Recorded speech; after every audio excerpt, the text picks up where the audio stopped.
right, we are recording. All right. This open meeting of the Triton Regional School Committee is being conducted remotely, consistent with Governor Baker's executive order of March 12, 2020, and the current state of emergency in the Commonwealth due to the outbreak of the COVID-19 virus. In order to mitigate the transmission of the virus, we have been advised and directed by the Commonwealth to suspend public gatherings, and as such, the Governor's order suspends the requirement of the open meeting law to have all meetings in a publicly accessible physical location. Further, all members of public bodies are allowed and encouraged to participate remotely. I hereby call to order the March 3rd, 2021 meeting of the Triton Regional School Committee at 7 p.m. I'm Narissa Wallen, Chair of the Triton Regional School Committee, and I would like to confirm that all members and persons anticipated on the agenda are present and can hear me. Members, when I call your name, please respond in the affirmative. Erin? I'm here and I can hear you. Thank you. Paul Goldner? I'm here and I can hear you. Thank you. Maureen? I'm here and I can hear you. Thank you. Caitlin? I'm here and I can hear you. Thank you. Paulise? I'm here and I can hear you. Thank you. Linda? I'm here and I can hear you. Thank you. Paul Mayette? I'm here and I can hear you. Thank you. Tina, like I said, I believe is not here. Kaylee, I still do not see in the list. All right. Staff, when I call your name, please respond in the affirmative. Triton Superintendent Brian Forget. Here and I can hear you. Thank you. School Business Administrator Kyle Warren. I'm here and I can hear you. Thank you. Assistant Superintendent Kimberly Croto. I'm here and I can hear you. Thank you. And Special Education Director David McGee. Not here, I don't think. Kaylee is actually in the waiting room. So. She's joining right now. Okay, perfect. I'll give her a second to connect. Oh, and there's Dave McGee coming in the waiting room. Kaylee, are you here? Can you hear me? I'm here and I can hear you. Thank you. And David McGee, are you here and can you hear me? I am. I can hear and I can hear you. All right, thank you.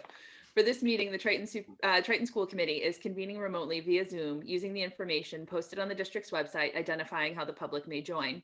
If you are personally attending by video conference using your device's camera, please be aware that others may be able to see you. Committee members and administrators, please remember to mute your phone or computer when you are not speaking. All supporting materials that have been provided to members of this body are available on the district's website with the agenda posting unless otherwise noted. The public is encouraged to follow along using the posted agenda. Each vote taken in this meeting will be conducted by a roll call vote. Please note that this meeting is being recorded and that anything that you broadcast may be captured by the recording. All right, so welcome to the March 3rd, 2021 meeting of the Triton Regional School Committee. We have two major items on the agenda tonight. The first one is the review of the learning model, and the second one is the discussion on the fiscal year 22 district operating budget, which we will be voting the final budget next Wednesday on March 10th. I just had a couple of comments as part of Chair's comments. I wanted to remind the public that the school committee is in need of public voting and has to comply by mass open meeting law. I think there's been some confusion around this lately. The school committee there are a finite set of exceptions, most of them revolving around things like negotiation or personnel issues. The school committee does have to meet in public, so we cannot meet privately during what I guess people would consider our off times, and then come back here and meet publicly. We are in fact meeting in these public meetings, and this is the place that we meet, is here in public. So there are no private meetings where all 9 of us are sitting around a table and having a conversation in between. That also involves us having to have a set agenda of topics, and that agenda has to be posted 2 business days in advance. It cannot be changed during those 2 business days. If a change is required, the meeting actually has to be canceled and rescheduled for a later date so that we can meet the 48-hour posting window.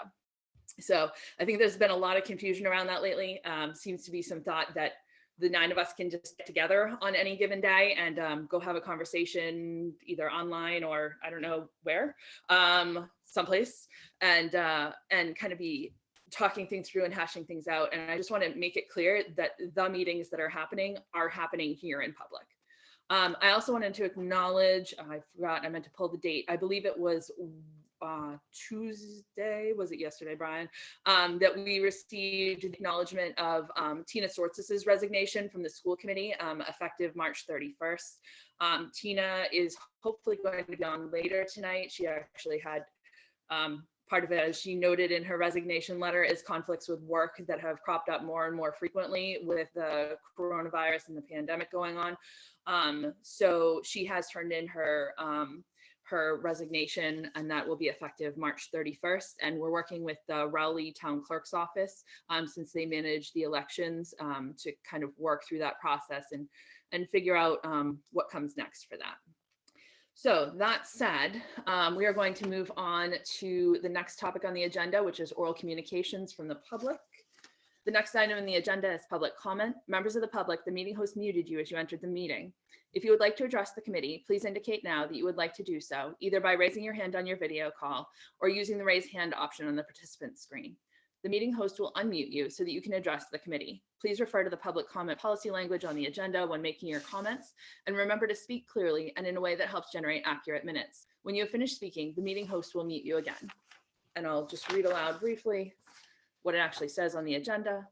Members of the public may address the committee for up to 3 minutes, longer with the permission of the chairperson. The committee will not engage in a discussion on topics raised during public comment, but may choose to add the topic to a future agenda. This agenda segment will be limited to 15 minutes unless extended at the discretion of the chairperson. As we have in previous nights, I will extend this to 30 minutes if there are enough speakers for that. We have a system that I've had to kind of develop during Zoom, just as a notification, because traditionally we had used like almost a flashcard when we were meeting in public. So we'll be timing that 3-minute window. When you have 1 minute left, I'll give you a 1 minute. When you have 30 seconds left, I'll give you that sign. And at 3 minutes, we'll need you to end your comment. So let me just get my stopwatch going through here real quick.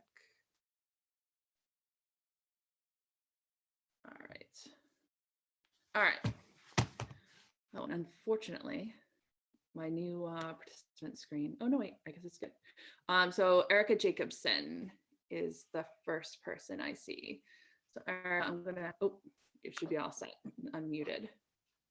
Hi, good evening. I just wanted to take a moment to address the committee as a parent and also as someone who sits on the finance committee, and I'm going to speak about the budget. I want to thank you all for your diligence, specifically to Brian Forget and Kyle Warren for all of your diligence in working through the budget. It's been great to see it so easily presented in 10 plus years of working through this.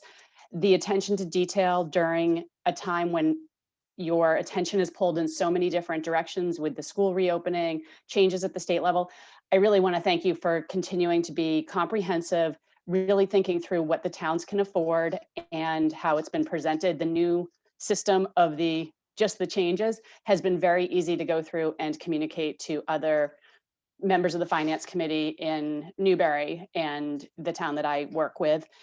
And I want to say that I think that it is really, I love that you're keeping to the schedule and keeping your deliberations, because education does make up half of each town's budget, respectively, approximately. And it is very important. And this year, I think parents, if you stay for the first part of the meeting, please stay for the second part of the meeting and listen to the budget. In particular, I am very, very happy to see that the kindergarten year 2 of the 3-year plan is being kept in at this point in the tentative budget. I think it's a great investment in our community, and I thank you for doing it in a thoughtful and diligent way of spreading those costs out over 3 years. Thank you, and thank you for your service to our town in good times and bad. Budget is usually your most difficult decision, and I feel for you this year. Thank you. Thank you, Erica. All right, the next one I see is Matt Landers. I should be asking you to unmute right now. How you doing? A couple things I just wanted to point out. There was a Mayo Clinic study that showed that the risk of exposure did not increase if both people, the person with coronavirus and the person that was getting it, had masks on. I think I sent it to a couple of you, but it was less than 0.5% between 6, 3, and 1 foot, 1 feet. 1 foot rather, sorry. So there was no increase in exposure risk The other thing that I don't know who's confused about the open meeting law, but just because there's an open meeting law doesn't mean that you can't talk individually with your constituents, sorry, and respond to them in a professional way. I don't really understand that. And every other town is planning to go back full time, either 4 days, 5 days, 3 days, whatever they're doing. You know, we can follow the other towns, or we can be leaders, and I don't understand why we don't want to be leaders. And hopefully tonight it's productive and something gets decided. But thank you very much for your time. Thank you. All right, and Bob Barrows is the last one that I see on here. If you do want to speak, I'm just asking you to unmute. If you do want to speak, go ahead and use that raise hand option that's in your participant screen. I will scroll through video feeds as well and see if I see anybody raising their hand.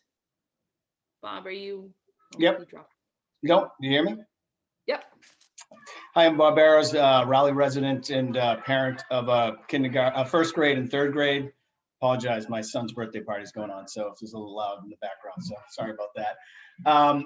Just want to reiterate my position that's been ongoing about the really the need that I believe, my family believes, that in-person learning should be the bottom line goal that we should always be striving for.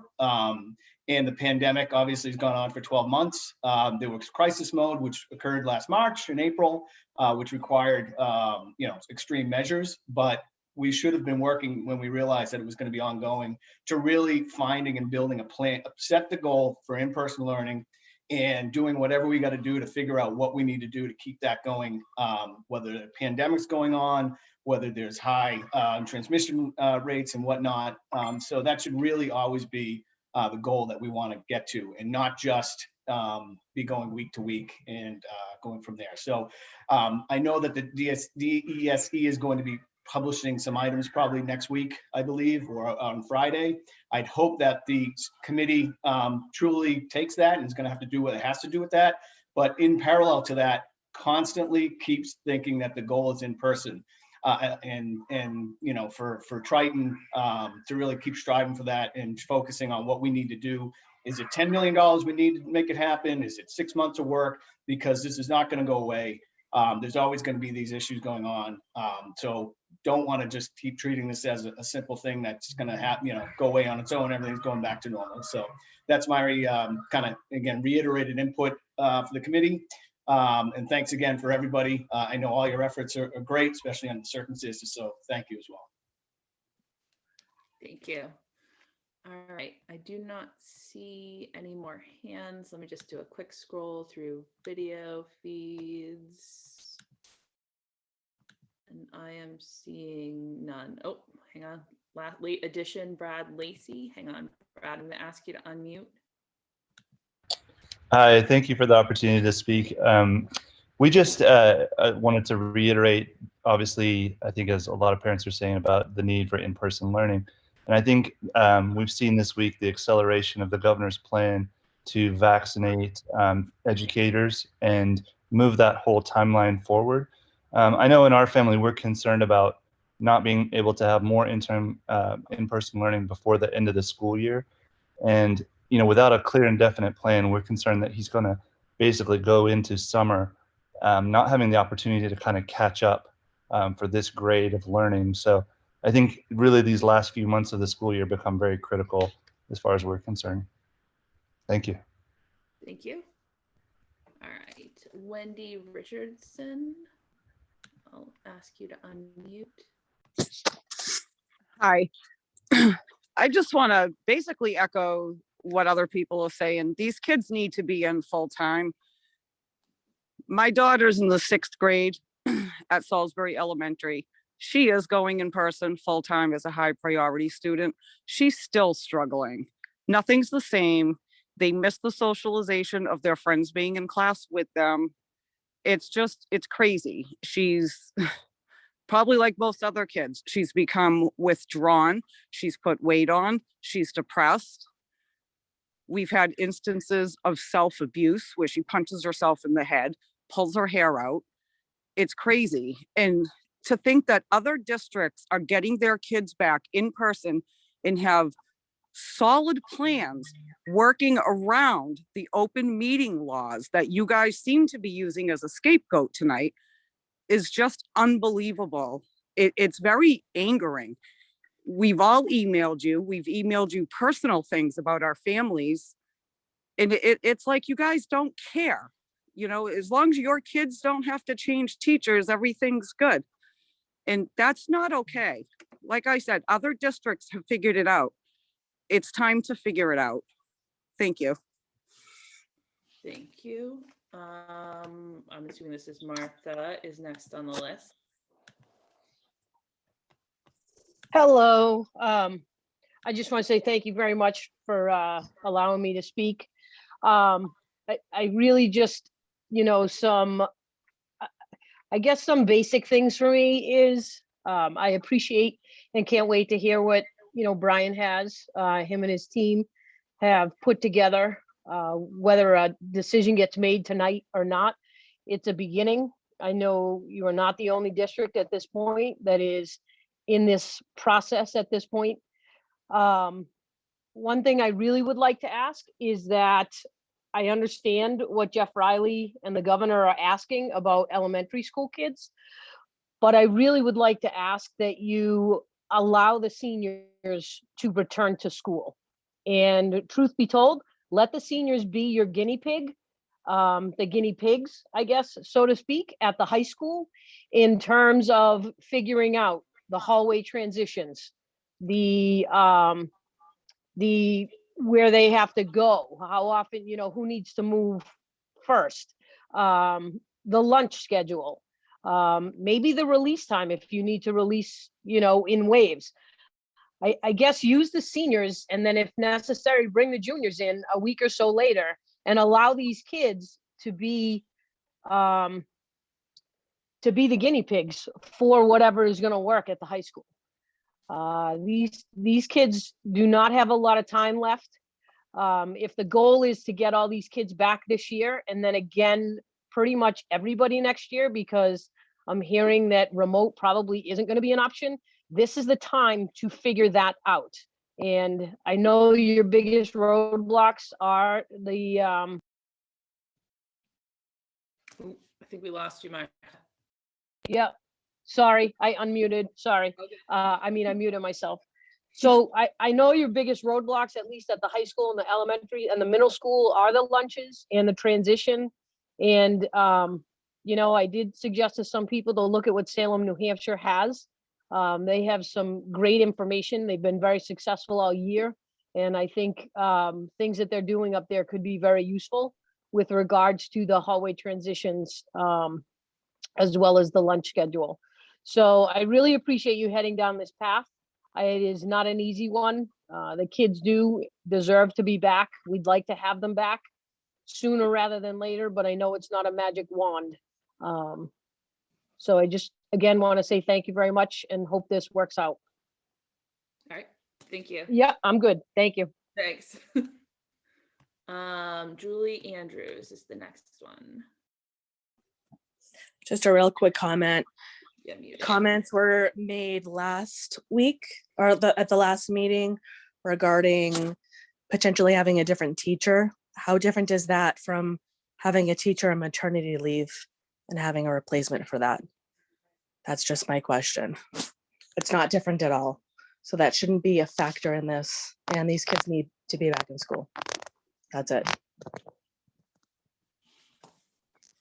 All right. Well, it looks like we're still adding some people here. All right. Next one, as I have Jacqueline asking you to unmute. Thank you, Narissa. My name is Jacqueline Lees and my son is a senior. And I just wanted to thank both you and Brian for responding substantively to every email that I have sent. I think the both of you take great pains to respond in great detail to at least my emails. I'm assuming you're doing that across the board, and I can't imagine the number of hours that you need to put in to do that. So thank you. Thank you. Chris Thurlow is next. Chris, it should be asking you to unmute. Hi, I'm actually his wife. My name's Jenny Thurlow. I'm not good with technology, so I can't switch the name. I have a kindergartner and I have a 7th grader. I've remained quiet through all these meetings, but I have watched, and I just want to say I appreciate every single one of you. I have emailed in the past. The more that time has gone on, obviously my kindergartner, she gets to go to school 4 days a week, so she's pretty happy. My middle schooler has bounced back and forth with grades. He was struggling at the beginning. He's been on the honor roll ever since. Socially, he's okay. A lot of the times, though, his grades bounce right down to Fs with like these online quizzes, internet disrupt. Like he needs the in-person learning. I've been quiet this whole time, and I just felt like I just needed to speak up now for him. But I do appreciate you all, and thank you so much. Thank you. All right. And Chris, I'm sorry, Chris, I'm not even going to try your last name. I'm pretty It's just sure I would get Helios. it wrong. Yeah, can you hear me okay? Yes. Okay, great. Yeah, I just wanted to first off just say thank you for all the work you guys are doing. And also to just say that the flexibility that the school district has had is definitely appreciated. Our daughter is actually a first grader in remote school, and you know, the consistency that we have had, I know that there's been a lot of bouncing back and forth with folks that have kind of gone on and off of remote, but she's had some great consistency with remote school. So I just want to say that I appreciate that, and hope that she can continue that throughout the school year. Thank you. Thank you. All right. I don't see any more hands. Let me do a last scroll through video screens.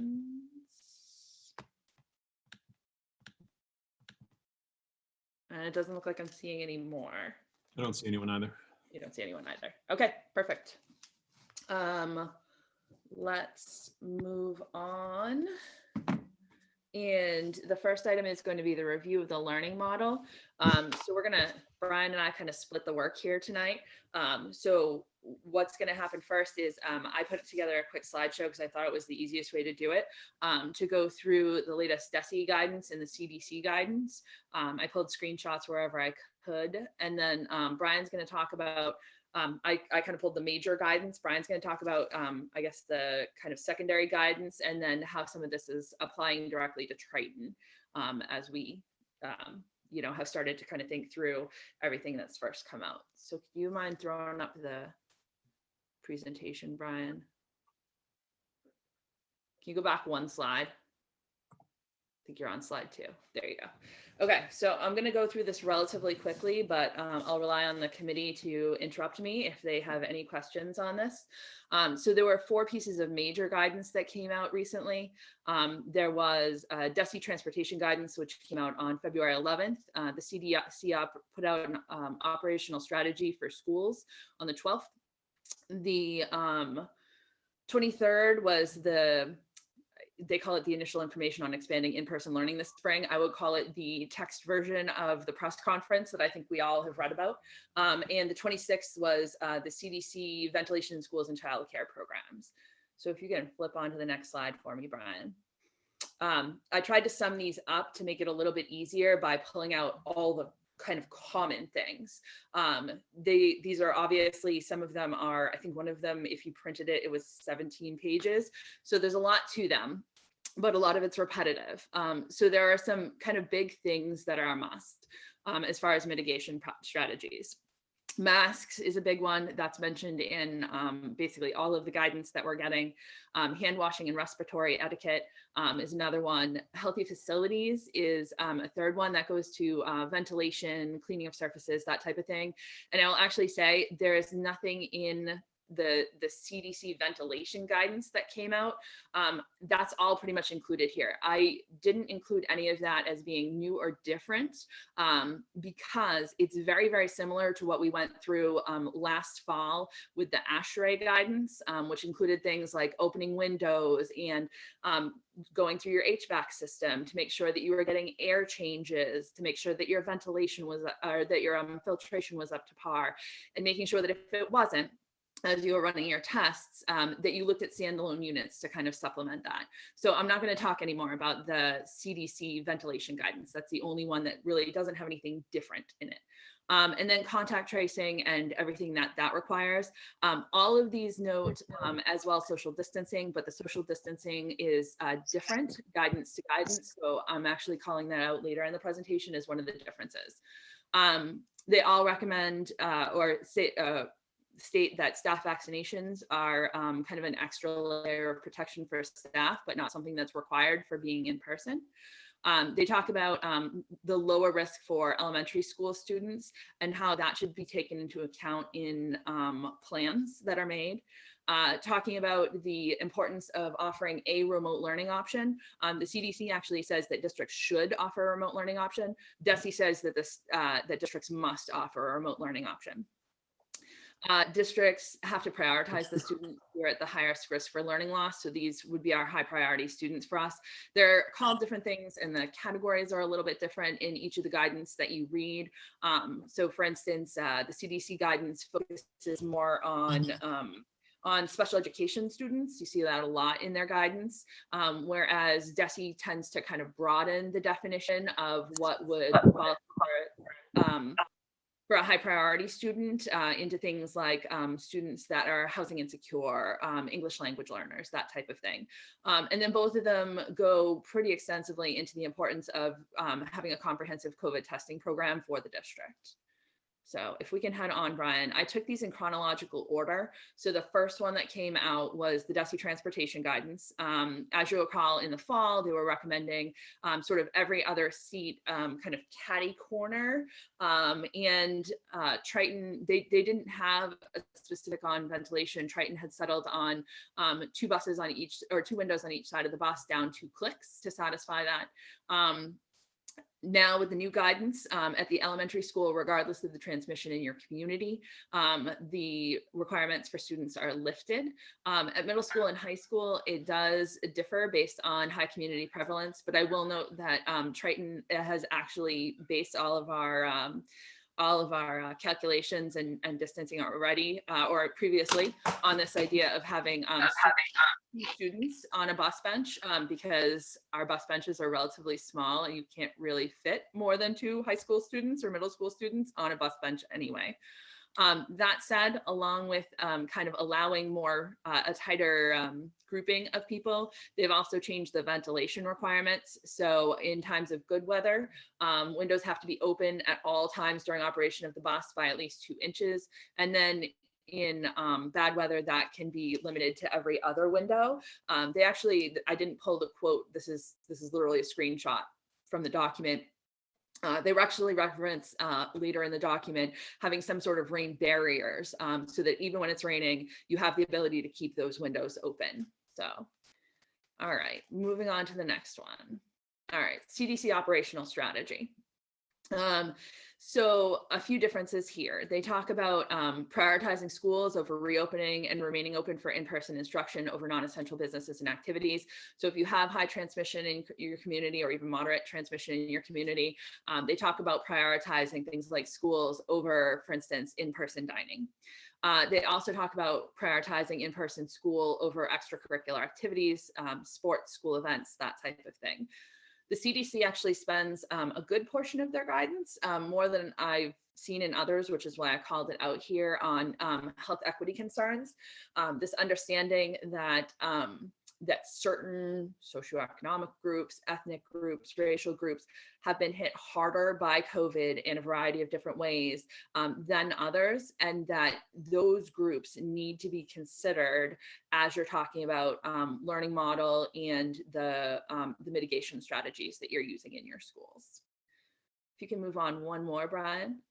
I'm not going to ask you to read this because it's really small, but the CDC actually uses a color coding system. There are 2 grids in the document. One is for schools that do not have a comprehensive surveillance testing model in place, and the other one is for schools that do. So this is actually a screenshot of the ones that do not have a comprehensive surveillance testing model. They divide into 4 different categories, blue, yellow, orange, or red, based on transmission in your community, and also the percent positive rate of the tests that are coming back for your communities. They use that to determine learning model recommendations and social distancing. So looking through, they actually link directly to the CDC data in the footnotes for these grids. So Triton would fall in has a 165.27 currently. I went and pulled it this morning. Rate for new cases. This is new cases over 7 days per 100,000 people. And the county percent positive, which is the other thing that they recommend you use, it is a 2.65 currently. So again, I pulled those are kind of fresh or new as of today. That puts Triton into the red, and I'll ask you to move on to the next slide if you had, Brian. I pulled the red out specifically so you'd be able to see it. So for districts that are in the red, they recommend that elementary schools be in a hybrid learning mode or have some sort of reduced attendance, that 6 feet of social distancing or more is required. In the lower blue and yellow, that's where it gets into, I think I've heard this quoted a lot, like 6 feet when possible, but lower is sort of okay. That's in those lower transmission categories. In the higher transmission categories, 6 feet or more is required. And then they actually recommend that middle school and high schools be in virtual only instruction, unless you can put everything in place, or you've already been in open and you've been using these strategies already and don't have very many cases. In that case, they can remain open in the model that they're in. They also recommend that at the red level, that sports and any extracurricular activities that are associated with the school are all virtual only. And that again ties back to this idea of kind of prioritizing in-person learning over other activities. All right, if you can move on, Brian. Thank you. And this is sort of the last piece of it. And I will admit, we do not have a lot on this right now. So I pulled this directly from the communication that the Department of Elementary and Secondary Education put out. The Board of Elementary and Secondary Education video is also online if you want to actually watch what the Commissioner of Education said at that meeting. But basically he said that he's going to ask the board to come back together in March. This was at their meeting a couple of weeks ago. And that he's going to request at that point that the board give him, the commissioner, the authority to determine when hybrid and remote models no longer account for learning hours. He'd include this apparently as part of a larger plan, more information coming. And ideally, his goal is to bring elementary school students back to in-person learning 5 days a week in April of this year. It would still include a remote academy type option where parents have the ability to keep their students there remotely, even as other students at the elementary level return to in-person learning through this initiative that he's working on. I will note that since I put the slide deck together, they have confirmed, it was actually earlier today, that the Board of Elementary and Secondary Education will be meeting this Friday, which is the 5th at 2 p.m. So that's when apparently this request is going to come in before the board for the authority to be granted to change the way that learning hours count. I just wanted to note in here, this is not a change for them. This has been kind of going on since last fall, that DESE's previous guidance says that you should have 6 feet of social distance where possible, but you can go as little as 3 feet where 6 feet isn't possible, as long as you put all the other mitigation strategies in place. So that's a quick rundown on kind of those 4 big new pieces of guidance that we have. There are some kind of smaller ones that came out to deal with performing arts, for instance, and things like that. So Brian's going to talk about those, and then he's also going to talk about kind of how this applies within the district. So when we're talking about social distancing, things like that, how would that apply within the district? So I guess I should ask first, are there any questions on those 4 big pieces of guidance that I can answer for you? All right, seeing no questions from the committee, I will turn it over to the superintendent. And thank you for running the slide deck, Brian.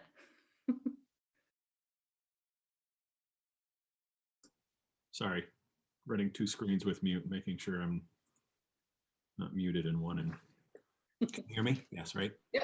Making sure I'm looking at the right one.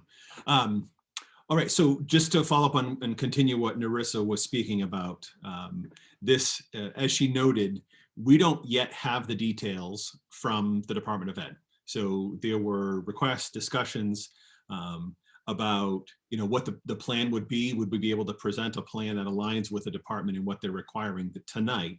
And we can't because we don't yet have a plan. So basically what was posted with the agenda for the Board of Ed on Friday, it was posted today, 48 hours ahead, and it basically put into words what he requested.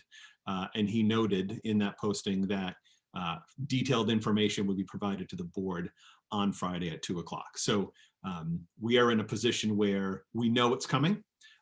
We know that it is happening.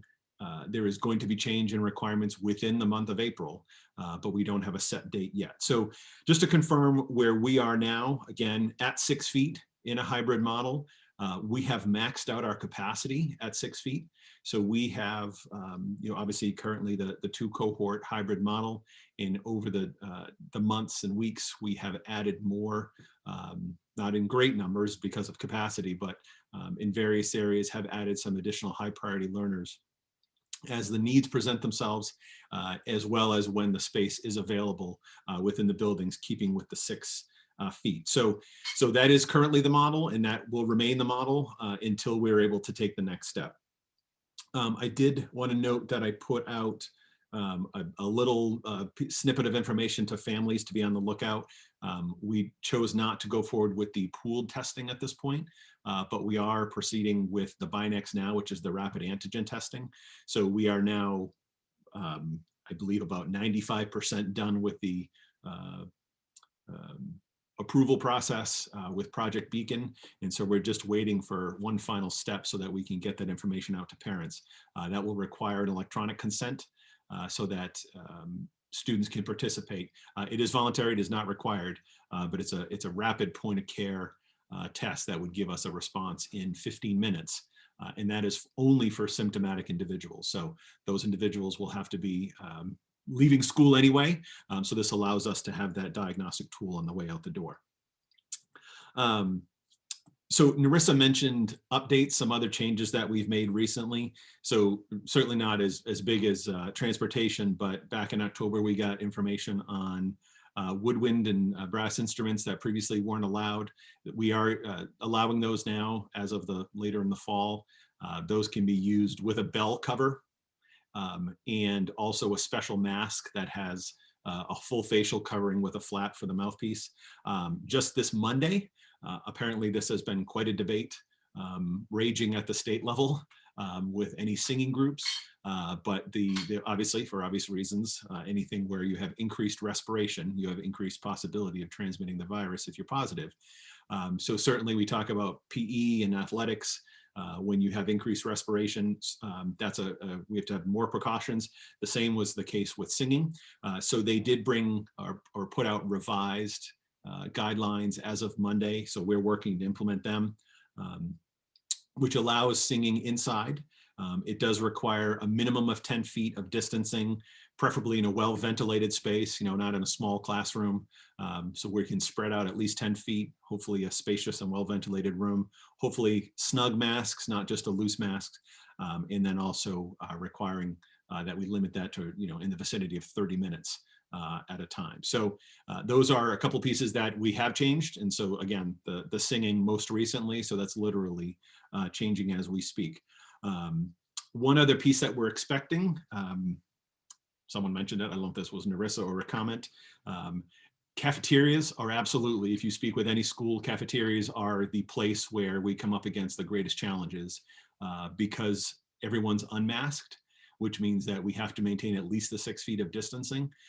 So we are being told that we can expect by early next week, apparently, some updated guidance on cafeteria spaces. So I'll get into a little detail in regards to where we're at as far as the current status, but that certainly is something that could change our ability bring students back. So so at this point, this is very informal, right? I'm not presenting a plan to you. This is data. And hopefully by the end here, we can set some targets and dates in regards to next steps. So this is, again, initial assessment. We do have, I keep saying we will come back with a plan. We have an in-person plan, right? The plan we put out in the fall or summer or sometime, whatever that was, provides for all three models: full in-person, hybrid, and remote. Obviously, things tweaked and things change over the course of the year as we learn new things. We didn't update the full in-person. Obviously, our priority was hybrid when we were in remote, trying to get to hybrid. And now that we're in hybrid, attention has shifted to the full in-person. So I just want to make sure it's clear, right? All the thinking that went into that plan last summer is still good thinking and is still the driving thinking as we make these next changes. So to confirm, Narissa mentioned, we expect that the commissioner is going to clearly ask for the ability to determine when the remote learning no longer counts. So again, as a state, we require a minimum time on learning. And currently the regulations allow for remote learning to count toward those minimum hours. What the commissioner is asking is that he be able to determine when remote learning no longer counts towards our requirement. If we're not meeting our requirement, we're not doing our job, there's obviously problems there. So he has said so far, officially the month of April. Informally, he has said April 5th. There's been lots of discussion about if April 5th, can we just wait? It makes sense. A logical transition would be 2 weeks, roughly 2 weeks later, 3 weeks later, but 2 weeks plus the vacation, do that following the April break. So just to confirm, we don't know that yet. A lot of people are talking April, people are talking April 26th, people are talking April 5th. There is no one that has that confirmed because that is not yet an official requirement until we have that from the commissioner. So again, the assumption is we know he's clearly stated that the requirement is that we start with elementary, but that we work to make sure we're doing the same, making the same efforts, and move forward for middle school and high school as well. No one has set any kind of timelines or requirements for middle school, high school, but certainly there has been a clear expectation that while the start is with elementary, that we're following shortly thereafter with middle school and high school. We know the middle school is, the high school is very complicated with the schedule. Elementary is the most simple. Middle school is a little more challenging. The high school, obviously the most challenging given the many various reasons. So we're in the process of putting together far more detailed, grade by grade, department by department, what the spacing will be for each of those rooms with our current enrollments. Certainly the thinking we put together last August has shifted as we have 290 students, 280 some odd students in the remote academy that are no longer sitting in classrooms. So where we might have thought it was 18 students, there might be 17 students or 15 or 14. And so the spacing might be 4.5 feet, not 4 feet for certain classes. So at the elementary, we're gonna go specifically by grade level, what the range of spaces are there. Middle school and high school, likely more department, actually probably middle school grade level as well. So that we will be able to have for you in the near future, I would say by late next week. But certainly to go through where we are at currently, most of our elementary schools can successfully, with the current numbers, again, we're assuming remote academy stays remote, hybrid stays hybrid. These are making those two assumptions that where we're currently at, just told me my internet connection is unstable. Can you still hear me? All right, it's just me. So we are currently at roughly 4 to 5 feet on average for the majority of our elementary classrooms. Across the board, there are certainly some that are approaching 3 feet, depending on the grade level. There are still some that are approaching 6 feet based on the class sizes. So we have to account for the fact that we know there will be some families that are comfortable in hybrid. And when we shift to full and remote, they're going to say, okay, I'm not comfortable, would shift to the remote academy. We also know there are families who are in the remote academy more for the consistency, specifically K through 8, the consistency of the model in that they're able to have the same format instruction every single day. So we fully expect that there'll be several families that move from the remote academy into the full in-person model. So my guess would be there would be on that balance, there would be likely a slight uptick in the remote academy. So I'll talk about that in a minute, but certainly we're planning for to need the capacity within the classrooms for the full in-person learning as well. Several classrooms went from 3 sections to 2 sections so that we could build the remote academy in the fall. So a lot of these sections are at the elementary level are only two classrooms per grade level. So that certainly is limiting, but there are a few grade levels where it's going to approach 3 feet. I know grade 3 and grade 6 were 2 of those where we trimmed back. So we can fit everyone and certainly maintain the 3 feet, probably likely better than 3 feet. But if more students were to shift back at Pine Grove, we're making a contingency plan for that because we would need to add an additional classroom to make sure that we can maintain the 3 feet. Art, music, PE, library, we're very confident we can make those distances work. Certainly details to figure out, is it art traveling to the classroom or is it students traveling to those locations? Cafeterias, as we've mentioned, is by far the most challenging. So currently we have all of our students in the cafeteria, same time by cohort, easily 6 feet, well in excess of it, 6 feet in the majority of cases. All students obviously maskless, they're eating, all facing the same direction.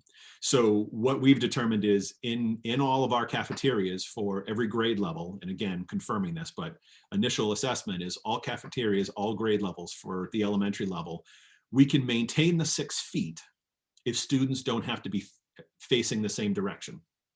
So I'll take Pine Grove Cafeteria, and students are sitting at the end of a 6-foot table. The next student is sitting at the end of the next 6-foot table, probably more like 7 or 8 feet away.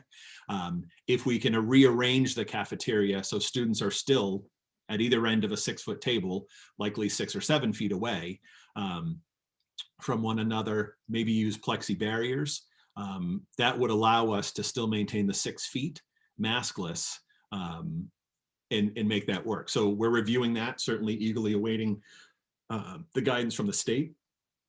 I will say this, I don't know what the guidance is going to say. I can confidently say, rarely do we ever know what the state is going to say until about an hour before they say it these days.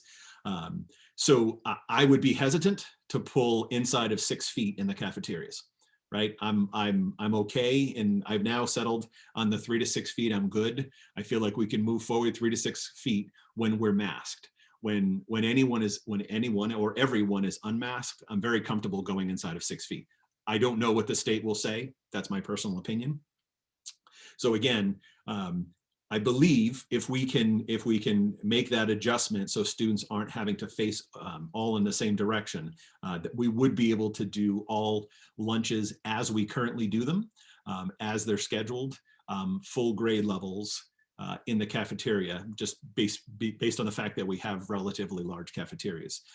Certainly, if that weren't to work, we have the option of splitting half class eating in classrooms, half in the cafeteria.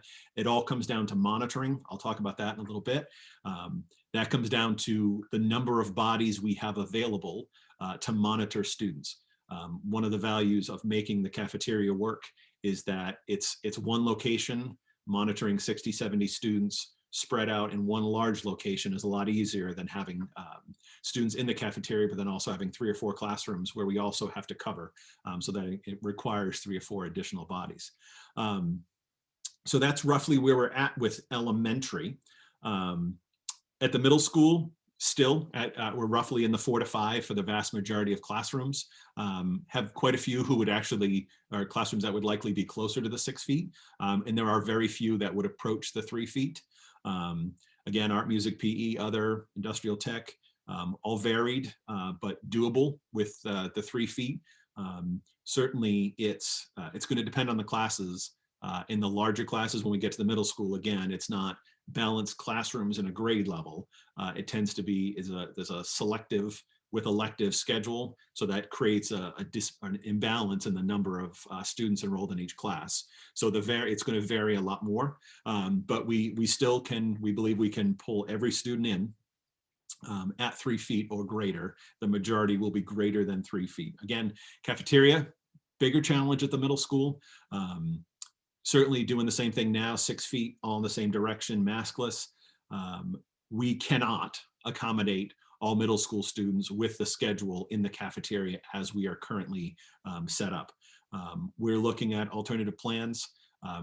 If we look at other locations, obviously, high schoolers are eating in the gymnasium as well, in the bleachers. If we look at other locations, it becomes a matter of, again, monitors, that's bodies, and the ability to have the individuals to monitor those students safely. We're also looking at, Kyle and Chris Walsh have been looking at tents, not cheap little pop-up tents, but high quality, professional, 20 by 30, 30 by 40, 25 by 35 tents that we could put outside.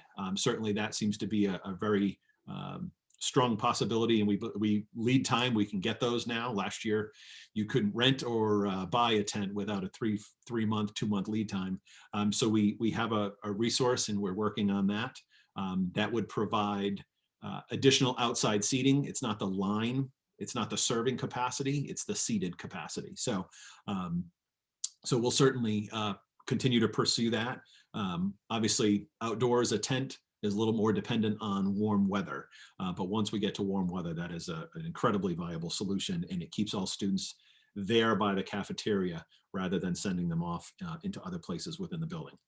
High school, wildly different. As you know, we have some classes meeting at the high school with 20 some odd students, 25 students, meeting in the library. So there's different venues that allows them to have students in person with greater distancing. So it's not a simple, this is the grade level average, this is the classroom average. So we're working likely by department. So Patrick is working, again, we've got the numbers, but reassessing the numbers. Patrick and I, as we've spoken, is confident that we can do all classes within the 3 feet. Again, fewer that are going to work at the 6 feet. Students are larger, but it's all doable. The larger classes, the core classes that have larger populations are certainly going to be a lot closer to the 3 feet. There'll be a lot of electives that are going to be near or exceeding 6 feet at that point, still a possibility. So again, same situation for cafeteria and for lunches for the high school as the middle school, and working on tents as the most viable option. So that is a work in progress as we speak. For the remote academy, again, I noted we anticipate there will be some shift back and forth. We are currently continuing our discussions with the middle school and the high school in regards to streaming. The vast majority of teachers are streaming, which provides a great deal of possibility in regards to families who choose to stay remote without fully shifting to the remote academy. That is a topic of negotiations. And then for K-6, we have capacity in all those classrooms to welcome other students. The only grade level, that's a little tight right now is grade 5. We have a single classroom with additional supports. Depending on how that grade level would grow, if that 5th grade remote classroom grows, we would have to make some adjustments there. But that is really the only grade level in the remote academy that's really anywhere near needing to make any significant shifts. As far as So loud. Who's got the mute button?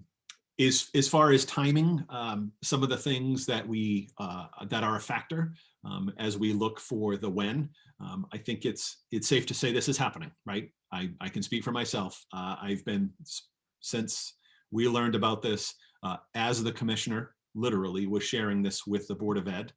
We did not have a heads up of this change, but since that time last Tuesday morning, there's been a lot of discussions, a lot of meetings, a lot of legal sessions, a lot of you name it. When this changes and this becomes a state regulation, we no longer have a choice, right? This is a change we need to make. So the question comes down to timing. We certainly need a plan. We need action steps of where we're going next. The question, again, we know it's in the month of April.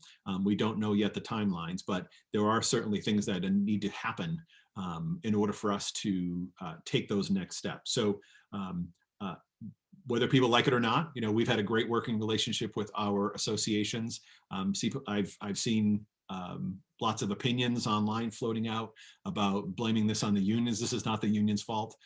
I can't speak to the state union. I can speak to our local teachers and membership that they do not embody what I see at the state level to any degree. Unbelievable level of commitment and dedication. And so that set aside, it's not the contentious relationship. It's not the fighting and the much negativity that we see in many other places at the state level, but it is a requirement. So by contract, whether we like it or not, that is the nature of a contract, and we do have to enter into impact bargaining negotiations. So those are starting. We're trying to get some dates on the books for early next week. PNN has already talked through that and looking to get that group together and to continue the discussion. There's certainly been a lot, let me say that again, a lot of informal discussions. So there's no shock and awe here, right? I mean, everyone knows this was coming, it was a when. And so certainly I stay in, if not daily, multiple times per week communication with Sue Densmore as the president of the Teachers Association. And so there's been ongoing discussions all along, but at this point it needs to be formalized.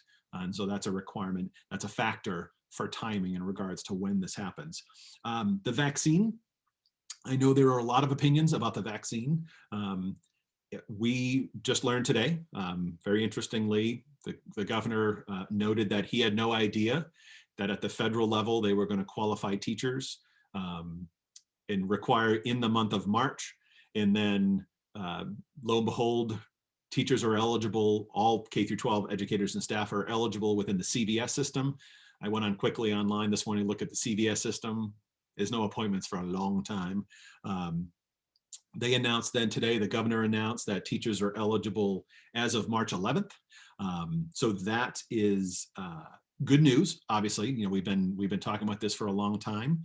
So that adds about 400,000 educators and educational staff that are eligible, added to the, I don't know, I think there's still 700,000 plus of that last batch, the 65 plus, dual or multiple comorbidities. So we now have 1.1 some odd other individuals who are eligible for the vaccine within the state of Massachusetts, and the state of Massachusetts gets about 150,000 doses per week. So you do that math, and if we rely on the state, we're talking multiple weeks, probably 6-7 weeks before that happens. There's been a lot of promises and press releases today about a separate schedule and timeframes and time slots for educators. Apparently the CVS thing is going to ramp up at the federal level. So there's a lot of unknowns. I have mentioned this previously, and this has become a little more formal. I'm still not going to say that the group, but working with a local pharmacy who has been incredibly wonderful to work with, incredibly supportive, has run a lot of clinics in the area. And they are willing to work with us. And as soon as, so they now know that as of next Thursday, they are able to provide the vaccine, right? Can't legally put it in arms unless it's a category that is qualifying. It's now a matter of getting the vials, right? The vaccine in. So it will likely be short notice. It will not be something where we say, hey, we're going to plan this out in a few weeks. It will likely be on a Monday. They say, hey, can we run a clinic for all your staff this Saturday or Friday afternoon? So I let all our staff know today that that's still a work in progress, and it's looking more and more positive. So I'm hoping that we can set that up, and that will get all of our educators will be able to schedule everyone all on the same day. I anticipate about 300 to 350.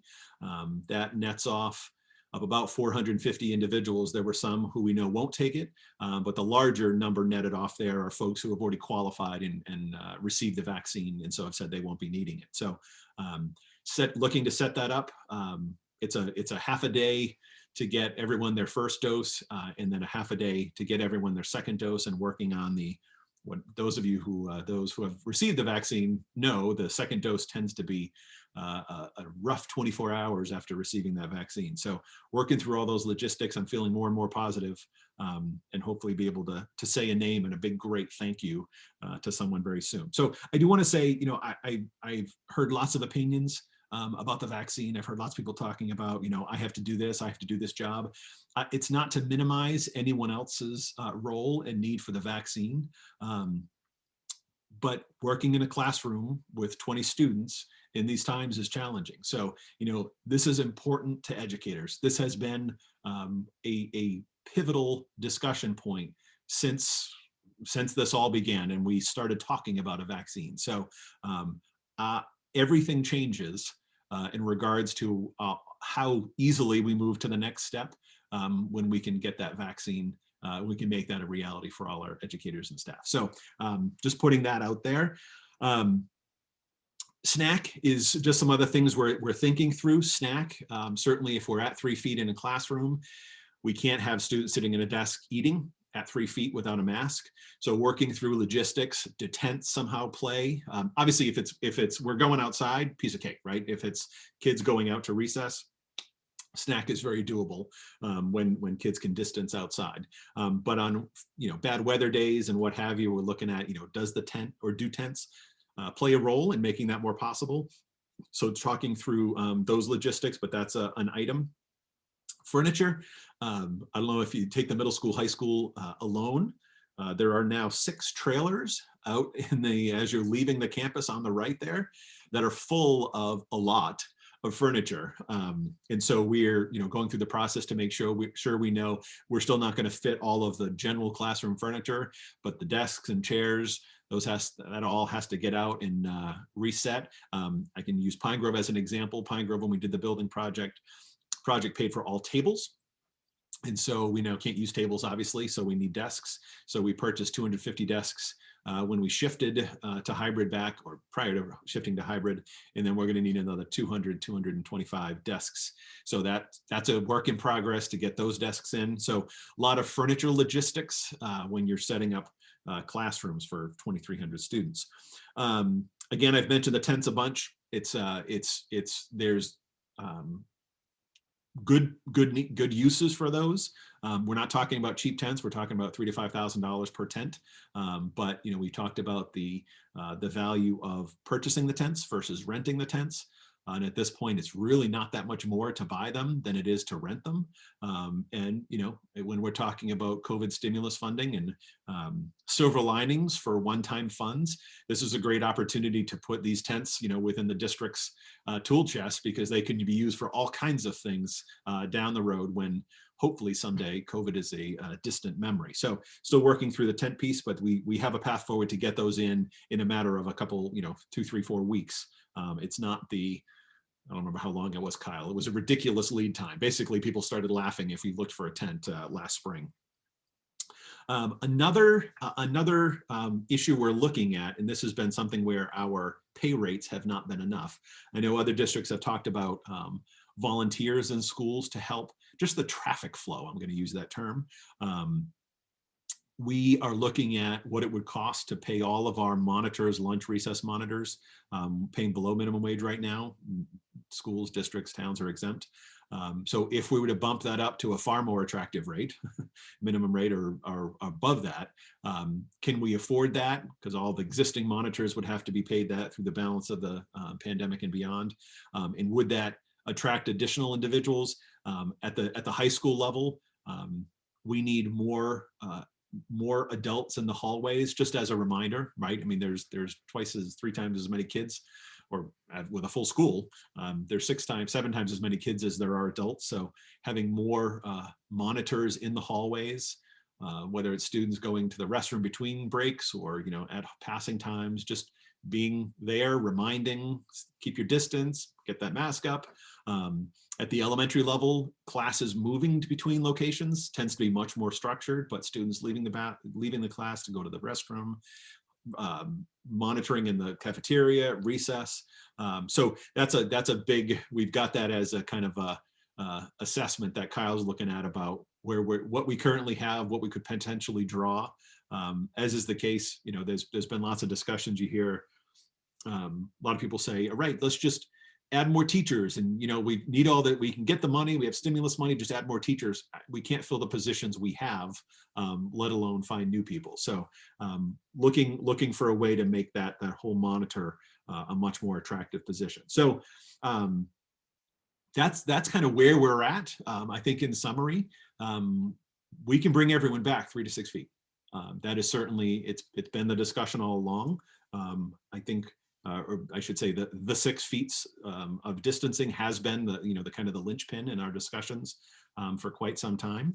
I think there are districts that will continue to debate the 3 to 6 feet. I guess I would just, as much as it's always fun to have a debate, I guess I would caution us, because at the end of the day, this is going to become a requirement. And so I think it puts us in a bad position to be in a place where we're coming up with a different distancing than we think is acceptable, and not following suit and following the requirements of the state. So our next steps are, we're in the works with scheduling with TRTA, which is the Triton Regional Teachers Association. That's Unit A teachers and Unit B instructional assistants.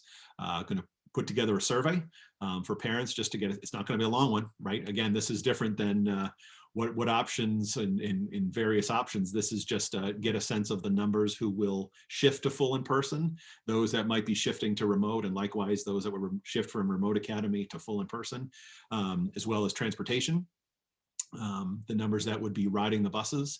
I did mention transportation. We're working with NRT to get those routes redone now. Our hope is that we use cohorts A and B as the basis and combine those. But there will definitely be changes to bus runs, again, just by the nature of timing, and when you're rooting for 2,300 students, or call it 2,000 without the 300 remote kids. It's a logistical, it's wild. And so it's not as simple as just plugging some holes here and there. So there would be new routes, working with NRT now to make sure that we have those in the next week or two, so that we're ready to roll whenever this shift is happening.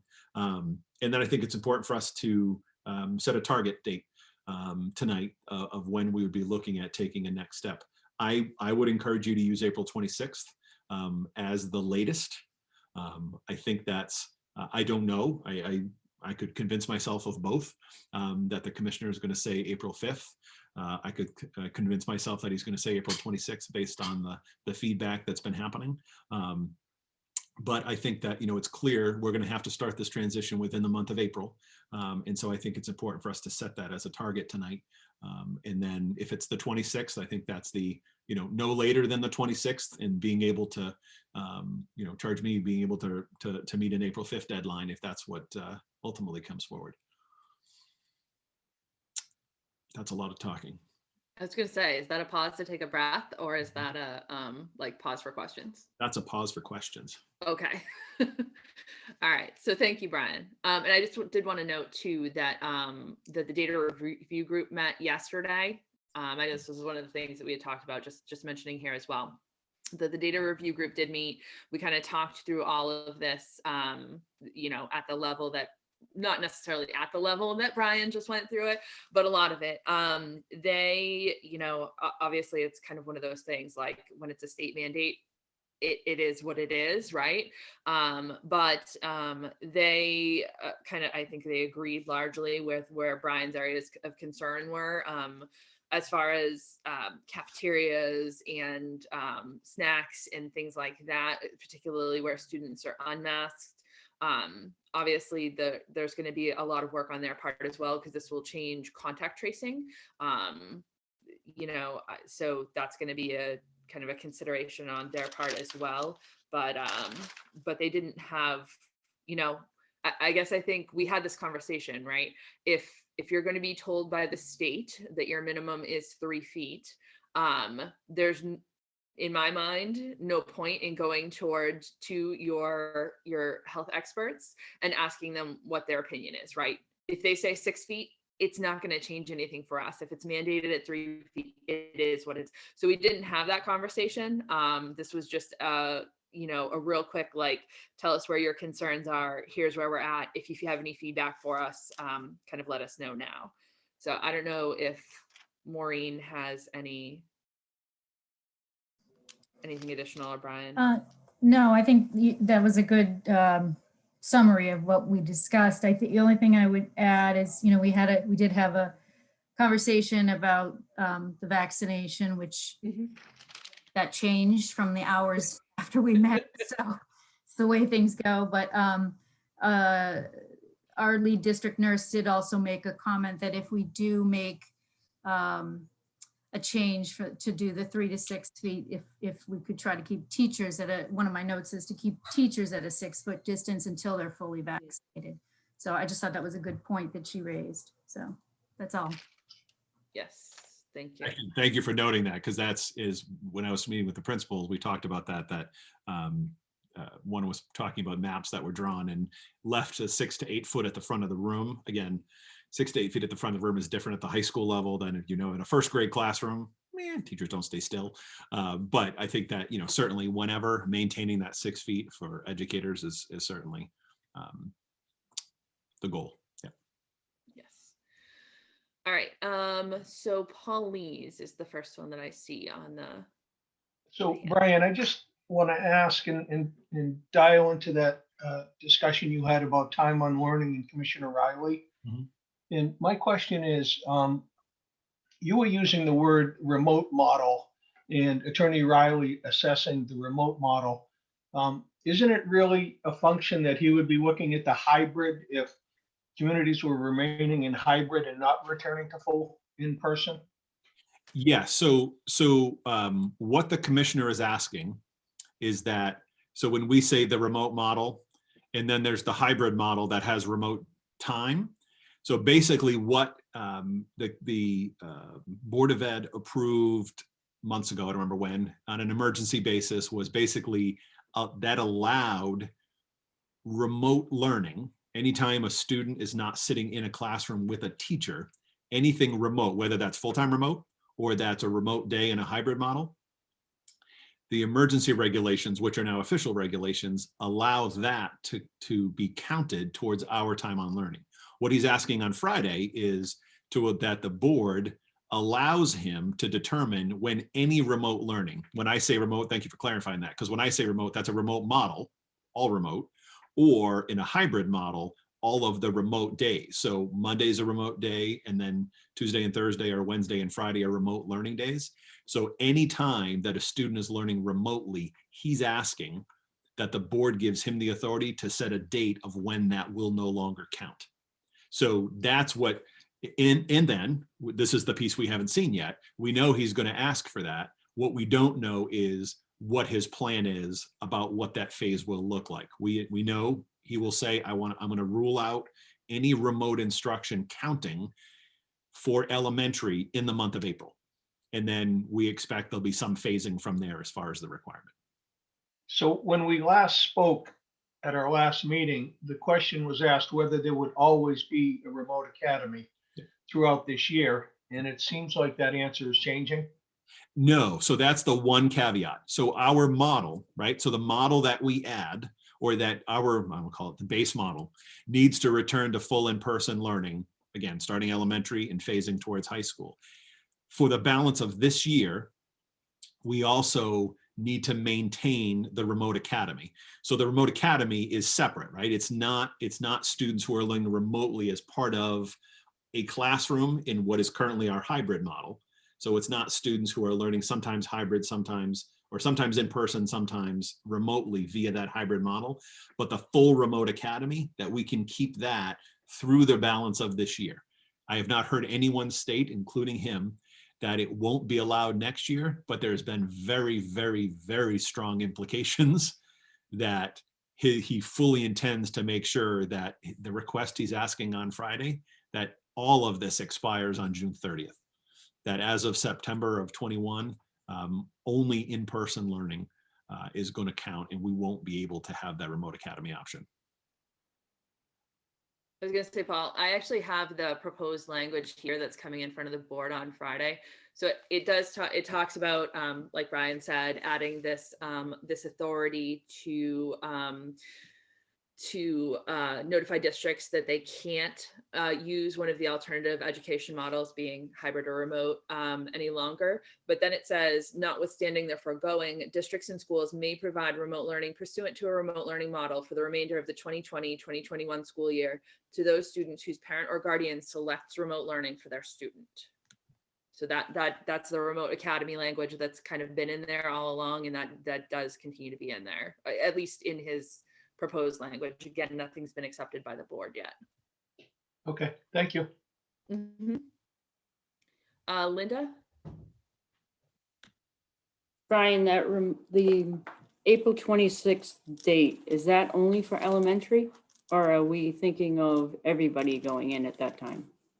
So again, waiting to see what they say, but what the expectations have been set so far is that the expectation is that elementary begins the phase in and is full in person 5 days a week in the month of April.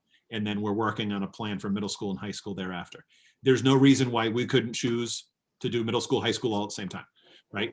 Not saying we're ready for that yet, but there is nothing that stops us from doing that. Certainly the logistics of the high school are the most complex. I know there's academically, we'd focus on freshmen. Socially, we'd focus on the senior class, right? So there's varying competing interests about which students need to be back the soonest, the most. So that is not, there would be no restriction on us doing more than what the state is going to require. But what has been discussed to date is elementary 5 days a week in the month of April. And there will be, I don't know if they'll set dates for middle school, high school, or just say, I don't know. I don't want to guess. A question I have: on Mondays, nobody is in the high school on Mondays. Just is that well, except for high needs? I understand that. Is there a possibility that possibly you could start having, if the decision is only elementary, let's say, that goes in first, would there be a way for, whether it's the seniors or, the seniors and the juniors, to go in on Mondays, seeing as there's no other students there? It would be less impact for, all those mitigations that need to be made at the high school if there's no students there.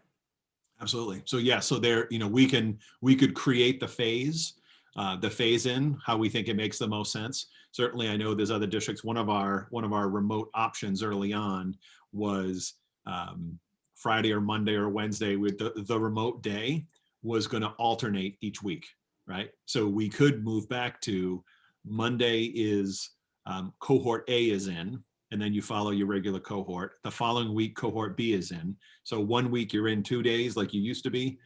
Now you're in, 3 days the next week. You could start there, and then it's everyone. Or is it by grade level? So certainly that's all on the table as possibilities. Okay, I'm just gonna throw something out there. Is there an option where you could have everybody in and maybe have them leave early and have lunch at home, so you don't have that worry about the 6 feet for them to have lunch? So elementary, no, right? They've made that clear. Actually, usually when you hear, unless someone has a lot, either has been at 3 feet for a while or they've got the space for 6 feet, the majority of districts that are elementary that I've spoken with are in their regular day until 12:30, whatever, 12 o'clock, and then they go home, eat lunch, and have a remote afternoon, but they're in every day. So yes, that would be a possibility as a part of a phase in for the middle school and high school. At the elementary, I am guessing, haven't seen it in writing, but my guess is no, because that would not be the full day that he's talked about. The 5 days full in person is 5 full days. So, but that could be a next step for high school, middle school. Yes, that could be. Yeah. I was just going to say that was, again, this was, I believe it was the governor that answered it. So this was at this morning's press conference. The question was asked whether that type of a half-day program would apply. And I believe they were specifically talking about when the board makes a decision. And the answer was no, that they had to be 5 full days, to qualify. So again, to Brian's point, like you can do whatever you want until you're required.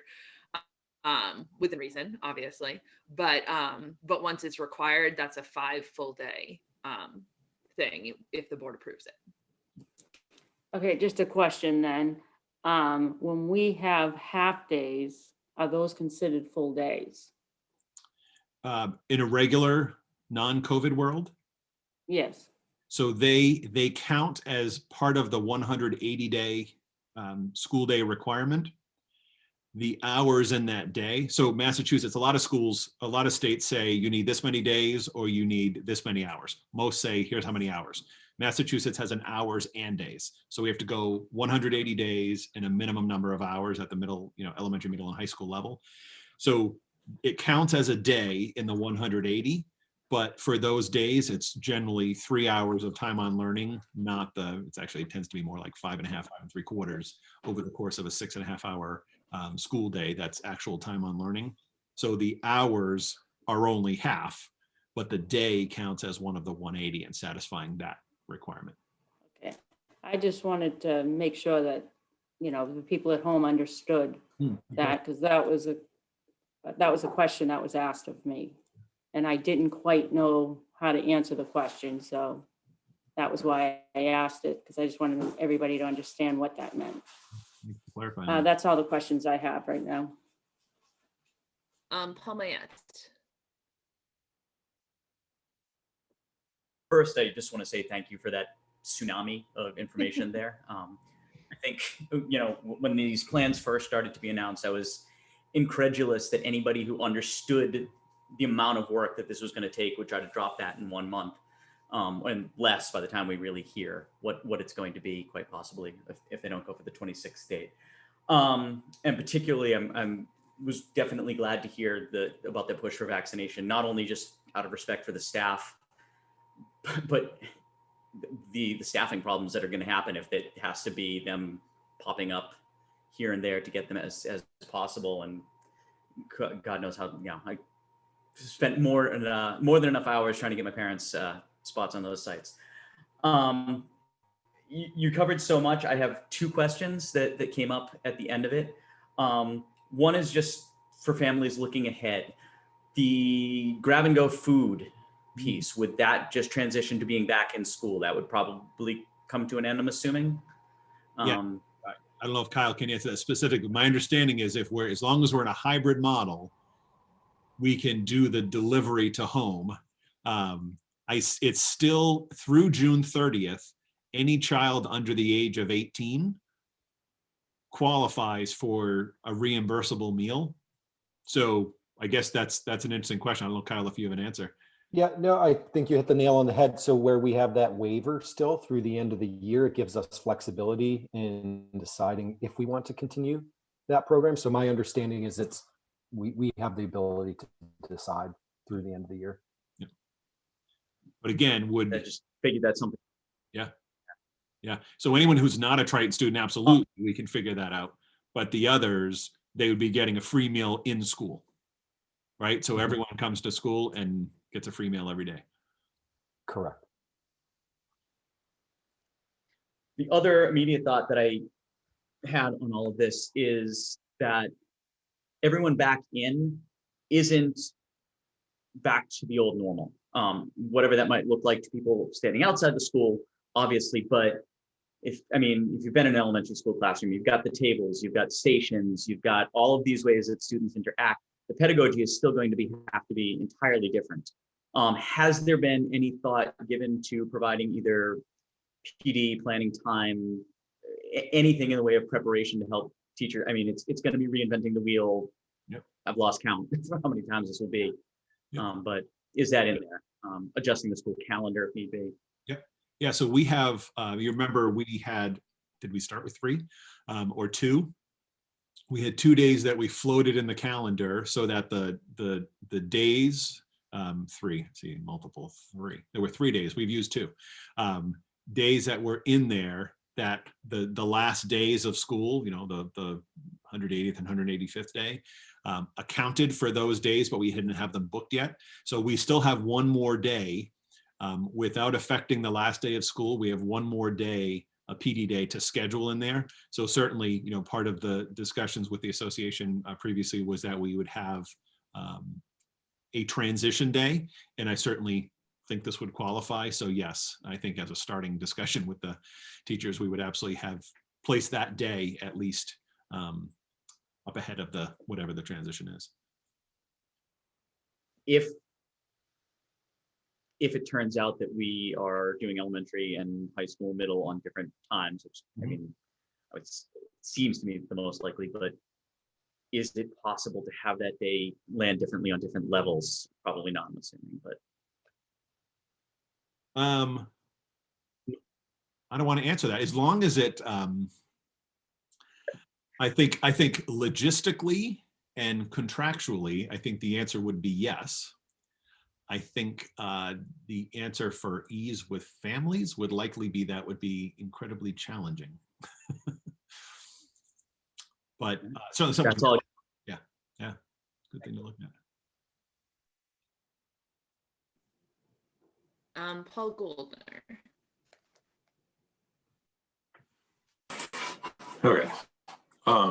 So independent of the commissioner's end of things, because it continuously amazes me how little he talks to people doing the work before he decides what everyone can do, and that everyone can do the same thing on the same timeline. It's confusing to me. Independent of that, looking at where vaccinations are headed, and how well they seem to be working, and production and supply. I was prepared to come here tonight and suggest the K-12 full in person on April 26th, following April break. I think at this point we're in, you know, kind of a vaccine race, and the CDC seems to be saying the same thing, but the trajectory of vaccinations in Massachusetts is going in the right direction, and end of April looks like maybe 3 million shots or more.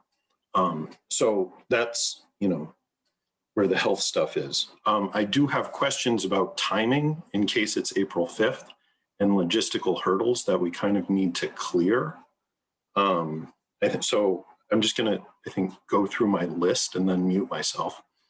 The first thing is, it seems like we need to get a survey out soon. Some sort of, are you plant at 3 feet or greater rather than 6 feet or greater? Would you be in person or would you be remote, so we can look at staffing? Because, you know, it seems like maybe we're in a pretty good shape except for possibly 1 or 2 grade levels. But, you know, I also don't know if we have students who might need a 1-to-1 who might be shifting models if our spacing changes, or might be coming out of a remote academy and back into schools, or going out of schools into, do we need 1-to-1s? And getting that staffing in place could be a big hurdle to clear, requiring some time. I don't know about the schedule change for Monday, if there's going to be major problems changing that there or not. Obviously, that's a different schedule right now. What needs to be done there to make sure that we have a day that's workable with staff and students in the building on Monday.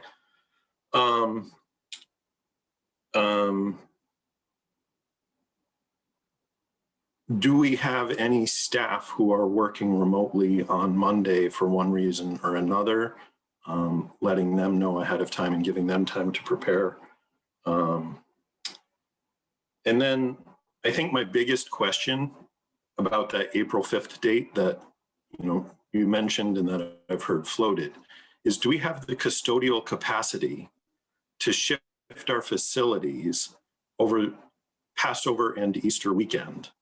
Because April 4th is Easter and April 4th is also the end of Passover. And I don't know how much work is going to be involved at the last minute because as we transition the room configurations from one to another, one configuration to another, it seems like there might be a lot of staff needed, custodial work needed.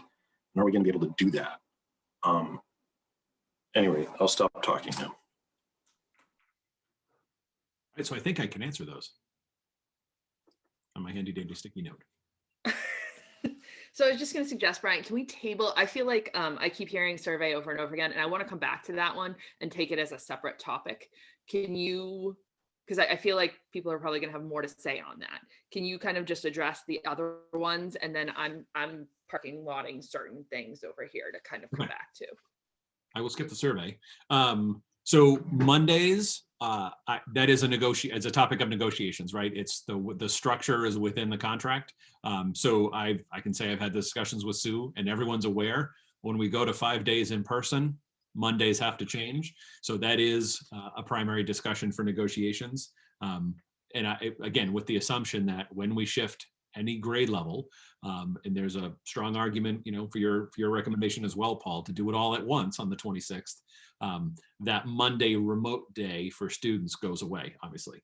The notifying staff, I think that's, an important first step tonight by setting a target so that everyone is aware, right? So we're saying, okay, here's the target now. We know what people can see the writing on the wall, right? This has been discussions now for a year about where we were, where we went to, and now we're transitioning back. But I think that's one of the important outcomes from tonight is setting that target date so that people can prepare. And if there are folks who are working entirely remotely and won't be able to do that, they've got notice. There's certainly legal notice we need to provide them as an employer under ADA and otherwise, but also just common courtesy to make sure that those who need to make adjustments can make those adjustments. So yes, absolutely on that. And then timing for custodial, yes, I guess I would just say it sounds easy, but that is a big logistical hurdle. So it took at one point a moving company, right, to come in to bring them in. I don't know if anyone had a chance to walk through the middle school gym, but quite literally the middle school gym, and all those watching and otherwise have been in the middle school gym, was half full and not one layer deep of furniture and extra everything. So those 6 containers out there, again, they're not entirely emptying, but there's lots of logistics to talk through. And so we've already had those discussions. Certainly if it needs to be a moving company that comes in to just the power, the human power to get it out there and move things back, we're prepared and ready to do that. Absolutely. But it certainly speaks to, let's not try this tomorrow. So.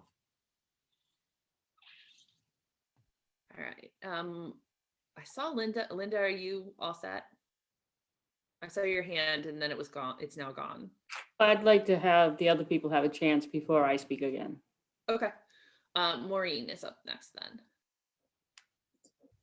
then. So I feel like as we're moving through this discussion, there's kind of like a big hurdle that I feel like we need to address. I mean, in July, we had a vote on 6 feet distancing and sticking with that. As we're sitting here talking about planning for, in-person learning, I feel like it's probably appropriate to have a discussion about changing that, right? I mean, you can't do anything if that doesn't change, correct, Brian? Technically correct, because that is a policy, right? It's a local policy you set. That plan has the enforcement of policy. So yes, I would say as a rule, we need to adjust our plan, which is in essence the policy under which I have to operate.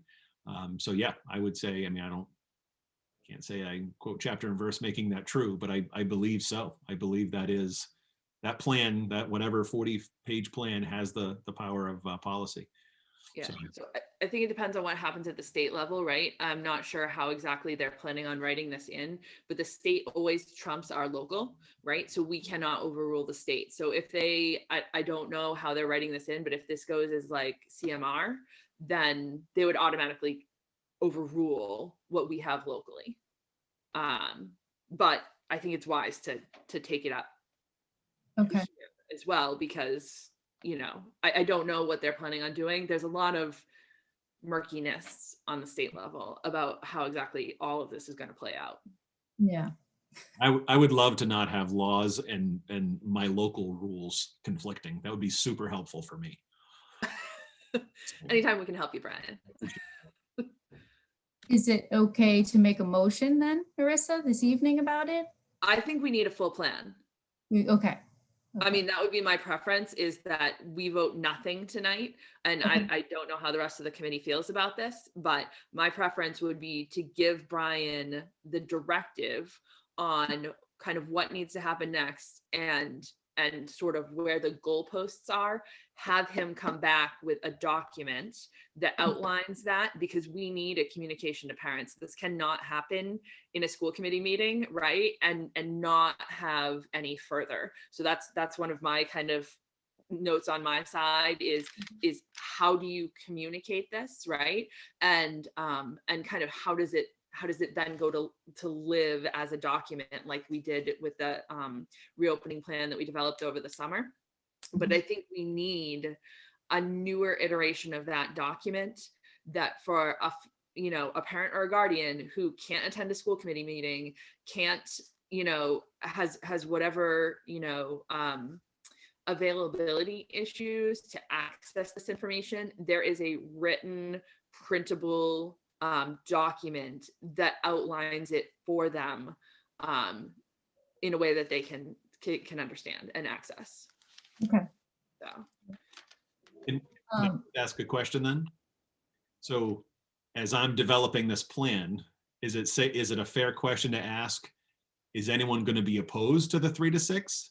Or do you want, right? I think there has to be an understanding that if I'm creating a plan, it's 3 to 6 feet.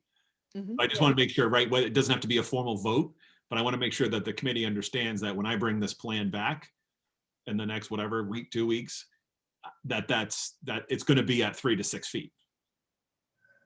Right. You made it clear that it can't be, full in-person can't be done at 6 feet distancing. So, I think the assumption is that it would have to go to 3 to 6. There's no other way to move forward with full in person if we don't reduce that. But I think the meeting that you've had with the principals and, finding out that you can do most of the classrooms in the elementary at 4 to 5 is great. And high school is a different animal, but, I think the lunch and the transitions are going to be the hardest at the high school level, but I have confidence in the administration in figuring that out. So I would say too, there is kind of another option that we can look at here. When I was looking at the districts that are using that model right now, where they have their elementary, it's usually K through 4, K through 5, like Gloucester, where the governor was today, right? They have K through 5, I believe, they're in for, every single student that's in the kind of general learning model is in the morning, and then they literally hand them a bag lunch, put them on the bus, and they're remote for the afternoon. In some of those cases, they have set another minimum, which is another option that we could look at. We don't have to say, you can go all the way down to 3 feet. We could say you have to make it work at 4, or you have to make it work at 4.5. So I'm just not that I want to muddy waters here, but when I'm looking at kind of what other districts have done who have played out a model where it has all students in, even if it's not a full day, that is something that some of them have done. Okay. All right. On a different subject, I just want to mention, Brian, as you're moving forward with plans and speaking to, in particular, the high school principal, we've heard, as we've heard from quite a few parents that have seniors this year. And I just really would like to see the administration try to figure out something to bring back seniors in some capacity. They're the first ones in, as Martha Tatro mentioned, but just, they have such little time left in this district. Many of them have been in this district since they were kindergartners. So I just would love to see them have the ability to get in and quite honestly, have some closure to their K through 12 education, you know? So I just want to kind of put that out there too, as you're planning, to keep that in mind. And if you can give that some thought. Yeah, absolutely. That's been a topic of discussion, obviously, lots of emails flowing about that. And I think I mentioned earlier, if we're looking at straight academics, right? Seniors, likely it's not, that's not the reason we would be doing that. That is purely about the social and emotional health and the culmination of 13 years as a Viking. So it's certainly a factor. And obviously if we end up with a target of bringing everyone back on April 26th, that's out. Or it's out as a discussion we have to have. Or even if we, ultimately said we're going to bring up until 1 o'clock every day and then send everyone home to eat lunch and have a remote afternoon or what have you as a phase. Certainly that changes things. But yes, that is certainly, I don't know that we have I know we don't have a plan in place right now, but it has been something that I've spoken with Patrick about, and I know he's spoken with others about. So it's certainly, we will address that for sure. Come back with a recommendation. Yeah. Thank you. That's all I have for now, Narissa. Thanks, Maureen. Erin is next. Sorry, I thought Caitlin was next, but go ahead, Erin, and then I'll go to Caitlin afterwards. I don't know. Okay. My whole participant screen is apparently wonky today. I think I'm gonna go through the list kind of like Paul Goldner did, just so that I can give you all of them and then you can respond as you see fit. And these are just like the things that I was jotting down as we were talking through stuff. The first one, I just want to ask about the meal delivery again. So if we still have the remote academy, are we allowed to consider that as still having kids remote so that we can deliver meals for the people that need them at home, that sort of thing, if that's something that we can still offer? I want to know if we have a sense, like, are we going to be able to get tents if we're moving in that direction? Or is there going to be a rush on them like there was in the fall, as when we were, trying to take a look into them and noticed how long it was going to take and the costs that were associated with that? Do we need to order more PPE or cleaning supplies and increase the frequency of the cleaning when we're bringing more students back in to make sure that we are staying on top of that? And will that require us to have additional cleaning staff in the school throughout the day? What happens if vaccination isn't able to happen for the staff before we have our target date? What does that mean? What are the implications of that, along the lines of, will we have any additional staff changes or issues with, or not issues, but additional requests that you foresee coming in if we're changing to a 3 to 6 as opposed to keeping the 6 feet distancing? And I think that's all the ones that I have right now. All right. I don't know, any that you wanted to, what was the term you used, Narissa? Parking lot? Parking lot. Yeah. I mean, I think I would say these are pretty specific, so no, but I do want to come back to the idea of kind of ordering timeframes and how that might affect things if there are things that have to be in place. Yep. We feel like before there's a move, unless it's a mandated move, right? If we set a different date, an earlier date than what the state actually comes up with, let's say that just as a whatever, as a what if we said April 5th tonight and then the state changes to the 26th and we decide to stay with the 5th, but we can't access whatever equipment, what's that thing that stops that from going forward? Right. So yeah, as a general rule, anything, and I'll start with tents specifically. So that is literally already, we've talked about the tents, the vendor, working with them, made communication with the contact. I think that's a 3-week lead time as of Monday of this week. So we're getting ready to confirm what we think we might need and order those now, so that we would have those in hand in the month of March, I would say, so that by April 5th, we would have whatever tents that we need. Again, the focus is going to be, we know we need it for lunch as the most cost effective and most feasible option for the middle school and the high school. So any of those things we're doing now. PPE, we've been ordering PPE and we'll continue to order PPE. Could we need more masks? We tend to not give out as many masks as we thought we might. Most individual staff and students come with masks. Hand sanitizer, certainly more kids every day. We're going to go through more, but none of that is there's no shortage of ordering everything that we had that was on back order perpetually. From N95s on down to hand sanitizer. I have 700 emails a day from vendors I don't want offering PPE. So not an issue, affordable through SR2 funds. Meal delivery. So again, yes, absolutely. We can keep doing the grab and go meals as long as the students are between 0 and 18, or as long as the children, don't have to be students even, between 0 and 18. The one challenge will be if all of our buses are transporting all of our students every day, then we don't have the buses freed up to do the meal deliveries. So maybe we can figure that out. It's not going to be right. It's currently kind of the beginning of the day on Mondays. It can't happen then simply because the buses are going to be out doing middle school, high school, and then elementary runs. So we have to figure out something logistically there.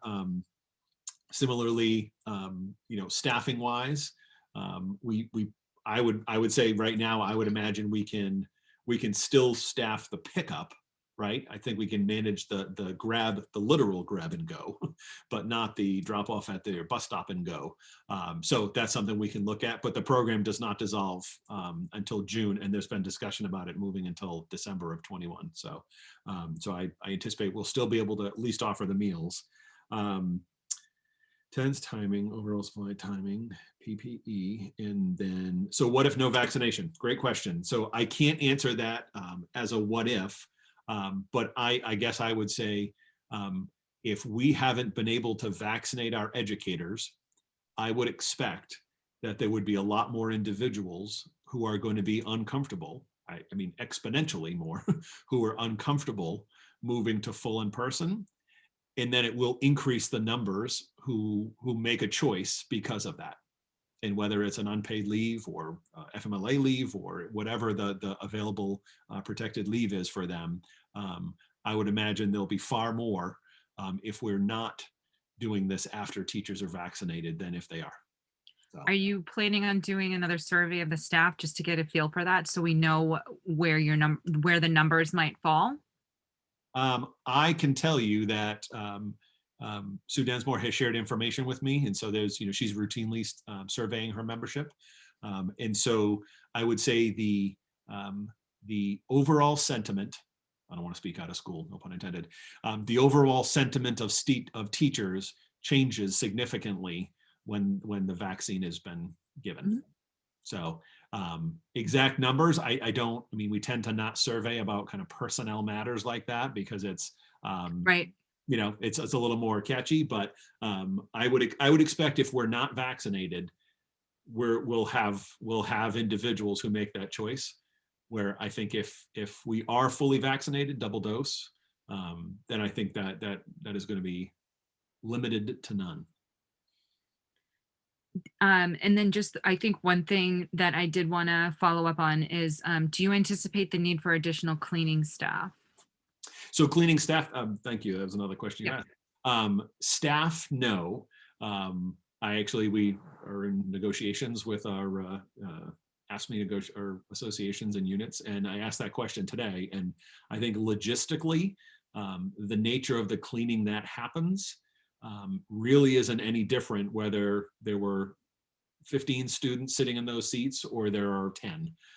So at this point, we do not anticipate needing more staff.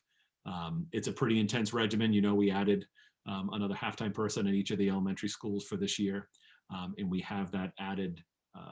It's a contract with National Facility Services at the regional campus. And so we have that added service with additional sanitizing. And so at the middle school, high school, it'll be far easier to add that. But we don't believe we'll need to add anything at this point. Okay. Thanks. Thanks, Sarah. Caitlin. I'm actually after Paul and Linda, so I don't want to jump ahead. Oh, did you lower your hand and then re-raise it? I don't know. And Paul's gone. I hit buttons a lot, so it probably was me. Well, we would want you to go before us because we've already spoken. So Oh. please go right ahead. Courtesy. Thanks, Linda. Mine's quick. Brian, just for clarification purposes, would you and I just forgot the name of everyone. Sorry. Would you and the principals, Kim Crow, call them one term? Administration. Yes, thank you. It was going to come to me. Would you and the administration prefer an all back approach rather than K6, like elementary schools on one day in April, middle school on another day in April, high school being its own thing, and then kind of pushing those timelines? Or would you like to see all of Triton kind of appear at once? Yeah, I have an easy question for Brian. Well, it's one. I'm going to withhold an answer on that because that is something I've had individual discussions from a very basic, what's the word I'm looking for? From a very basic approach, consistency is always helpful, right? Across the board, families, students, teachers, consistency is a good thing.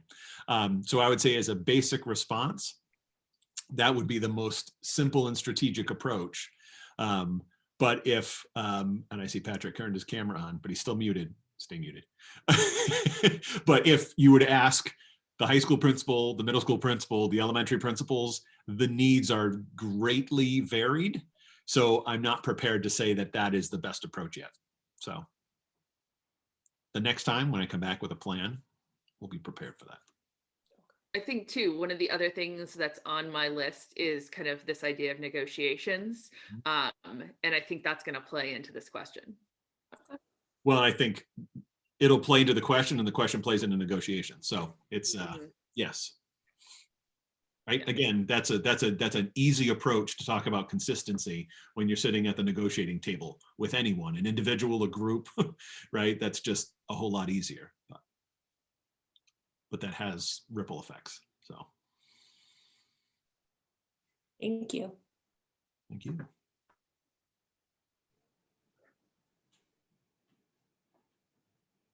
Sorry, I was muted. Go ahead, Linda. I know that Paul Goldner had mentioned a April 26th date. If at all possible and everything lines up the way we need it to, I would like us to see about getting in as soon as possible. I don't want us waiting until the April 26th timeframe if we can get in there sooner than that. Because the parents and everybody have been waiting a long time for this to come to normalcy for everybody. I would agree. As soon as we are able, and again, I don't want to make assumptions here. There's a lot of things that have to fall in, and negotiations is a big piece of that. But I would agree with that statement. As soon as we feasibly can do that, we need to be doing that. And if it's feasible to start elementary on the 5th and middle school, high school on the 26th, and that's the way it has to be, then that's the way it has to be. If it has to be everyone on the 26th and the high school on the 1st or whatever it is, I think as soon as we possibly can do it, we need to be ready to take that next step for sure. That's all I have. Is that it, Linda? Okay. Yep. Just waiting to ask. Thanks. Paulise? I just want to share what Linda just said, and also Maureen Heffernan about getting the seniors back sooner. In full disclosure, I do have a senior, but he is going to remain remote. So my request to get the seniors back early has nothing to do with my son. But I would, strongly suggest we get them back, subject to teacher negotiations and the vaccine, that we get the students back as soon as we can. All right. Thank you.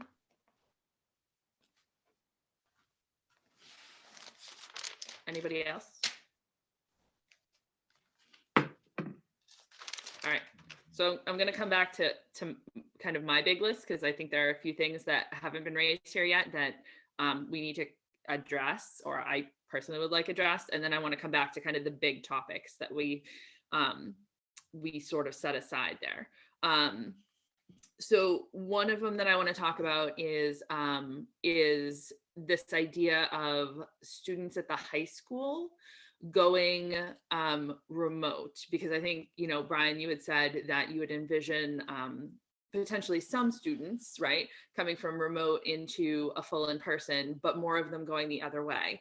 And I think having Florida virtual in there right now, that is a hard thing in April to say you've had Triton classes all year long, and now you have to go into Florida virtual, right? So I don't know that this is a question as much as a comment, but I think that needs to be addressed. I know not all of the high school teachers are streaming right now. We had the conversation in the past where it might not make sense for all of them to be streaming. You know, obviously it's not a one size fits all kind of experience as far as the different subjects, but I think we're at that point where we need to be having a hard conversation about both the students that don't want to be in school for health reasons because of the full in-person learning, you know, having an option to access those classes from home and stay home if you want. And I think this is also important too, because if we're going to talk about spacing and maximizing spacing, then it's in everyone's best interest to allow those students who want to be home to stay home without missing anything, right? Because that gives us more space in those high school classrooms. If we know that those students, there's a set of students who will be out, then I think, you know, then you can hopefully adjust some of your seating and seating charts and et cetera, you know, accordingly. So I don't, you know, I just think, you know, when we're talking about kind of negotiations, I think that's something that has to come up. And then I guess this is my follow-up question to that, Brian, is currently at, I think, all levels, but primarily at the older student levels, it's not like we're not going to have quarantines anymore and close contacts. In fact, we may have more students that are qualifying as close contacts for positive cases that are in the school. What is the plan for quarantining students, kind of K through 12 in hybrid? You know, those students were missing maybe 3 days of in-person class unless they were a high priority student. But now they're going to be missing 10 days of in-person classes. And that's a much bigger loss, I think, than when we were talking about a few in-person days. And then, you know, kind of your remote days were still remote because you were just in quarantine at home. Yeah, so I would say to the streaming, I would say you said it, you hope it comes up in negotiations. I can tell you I can already confirm, right? That is something I've spoken with Sue about. So that is absolutely a key part to the solution at the middle school and the high school. And then as a follow-up, I guess I say I'm not going to say anything else about that right now because we need to keep that with negotiations to start. But as a follow-up to the second question in regards to at the middle school and the high school, if streaming is happening, then that student can continue if they're quarantined. At the elementary, if all of our elementary teachers are back full in person with their students in front of them with no one learning remotely, then it's going to be as if they were sick, right? It's going to be the traditional, they're out for a week and they get the work to make up afterwards because we have no other ability to change anything otherwise if all of our students are back in person with our kids, with our teachers. Okay, so for those 10 days, they're essentially getting like work sent home. Is that like a traditional sick? I will say this, you know, the vast majority of quarantines are less than that. There's the ability to be freed now, if you will, after day 7 with a negative test. And usually we don't find out day 1 of that quarantine. It's very rare that we find out on day 1. So it's usually, you know, great if we're there at 2, 3, often day 4. And so it's generally no more than a week afterwards that the students are missing. But yes, it would be very traditional, work gets sent home. I'm sure there's, you know, teachers have learned a lot of new tools, right? So it might look very differently. I would assume it would look different than it used to, but it would be the traditional making up the work afterwards. I don't know. Okay, thank you. Erin, did you have something you wanted to add to that before? Yeah, on that one there, I think in the original requirements, and obviously this might change based on what comes out of the DESE requirements on Friday, but I thought if somebody was quarantining that we were required to give them streaming. No. No, that's not in the original. No, I mean, required to give them an option to have access. Yes. But again, so that's got to change. So are you talking about our plan or DESE's plan? No, I'm talking about the DESE requirements, and I guess I'm remembering it incorrectly, and I'll have to go back and take a look at it. But I thought if we had to send somebody home to quarantine, that we were required or supposed to give them the ability to stream with their class on the days that they were supposed to be in. So previously, yeah. So that will have to change, right? That's got to be something that changes. So that would be a change in the requirement. Our plan speaks to that too, about offering the ability if they're quarantining.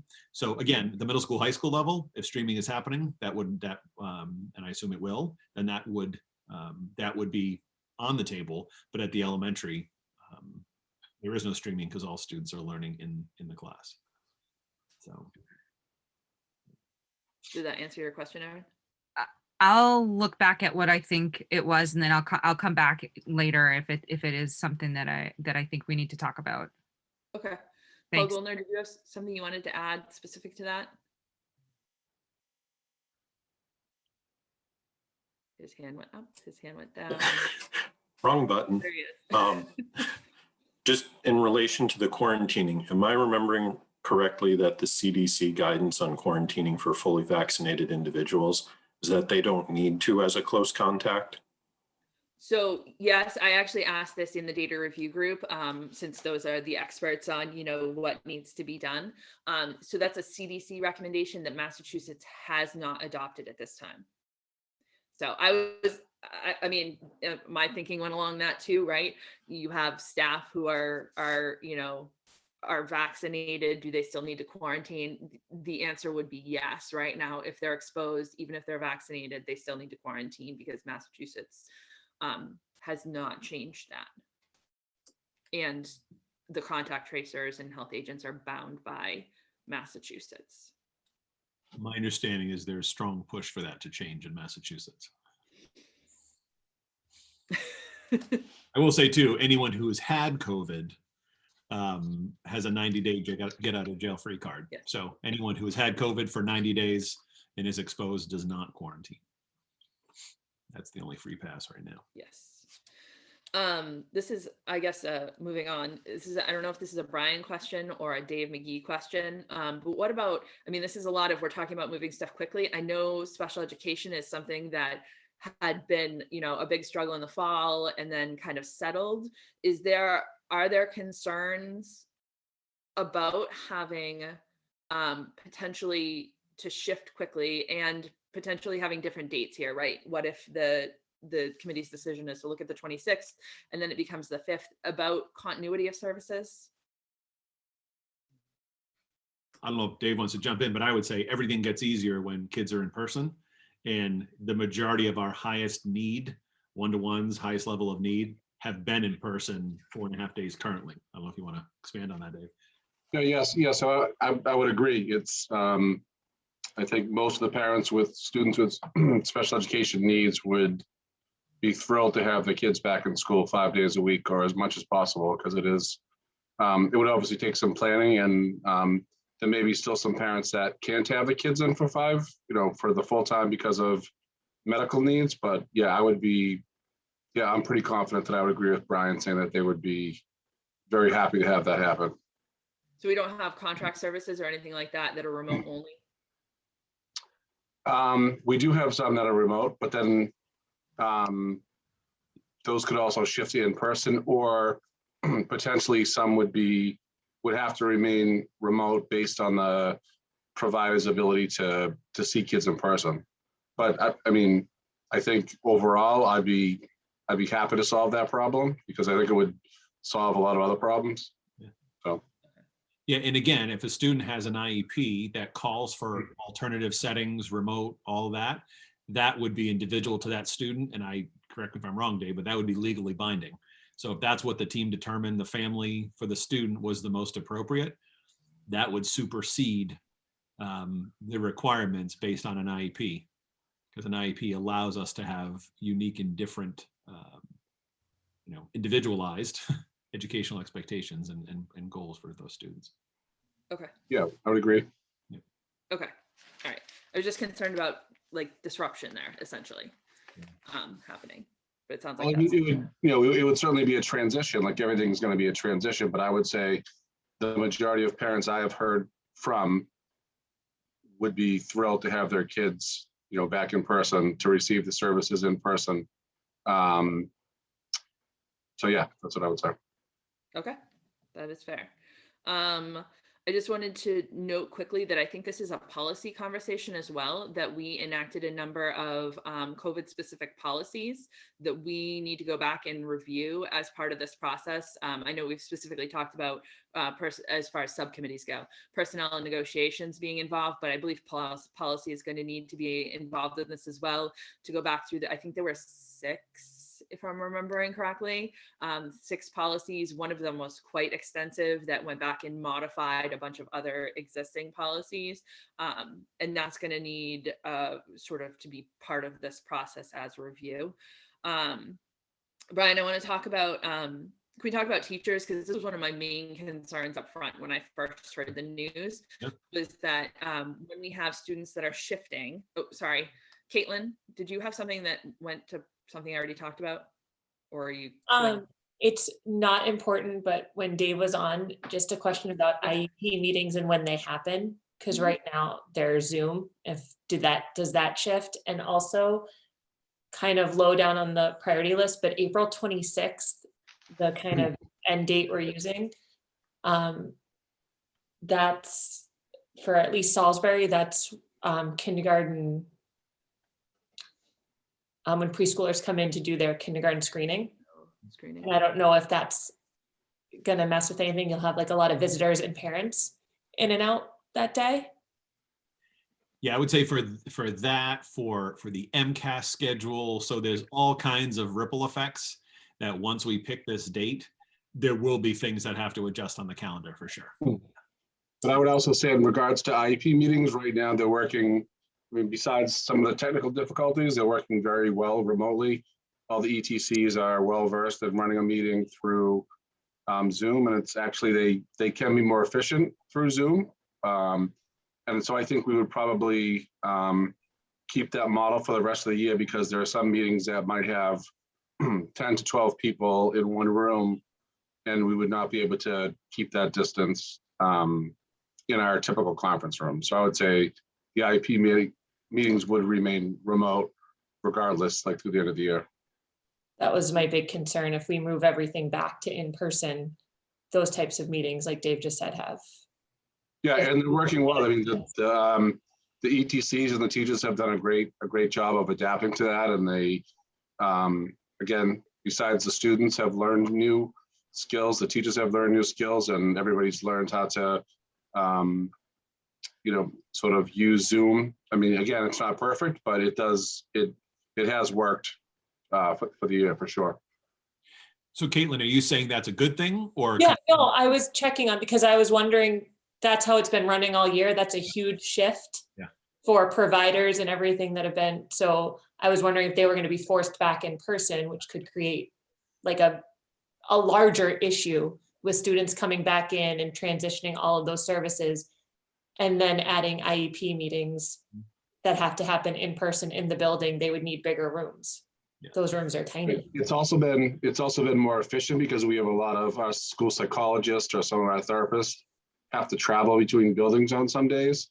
So to be honest, it actually has worked out better than we all thought it would work out, because it's much more efficient, and they're actually they run very smoothly so far.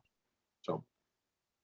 And I think that's a discussion, right? So with this change, what we're doing is relaxing the distancing for students in classrooms, right? All those other things in that plan not bringing in vendors if we don't need to, not having meetings if we don't need to in person. So all those things remain, right? 6 is still the ideal. 6 is still what we're shooting for. So anytime we can distance, faculty meetings are still going to be via Zoom because we're not putting 100 people in a room at the high school.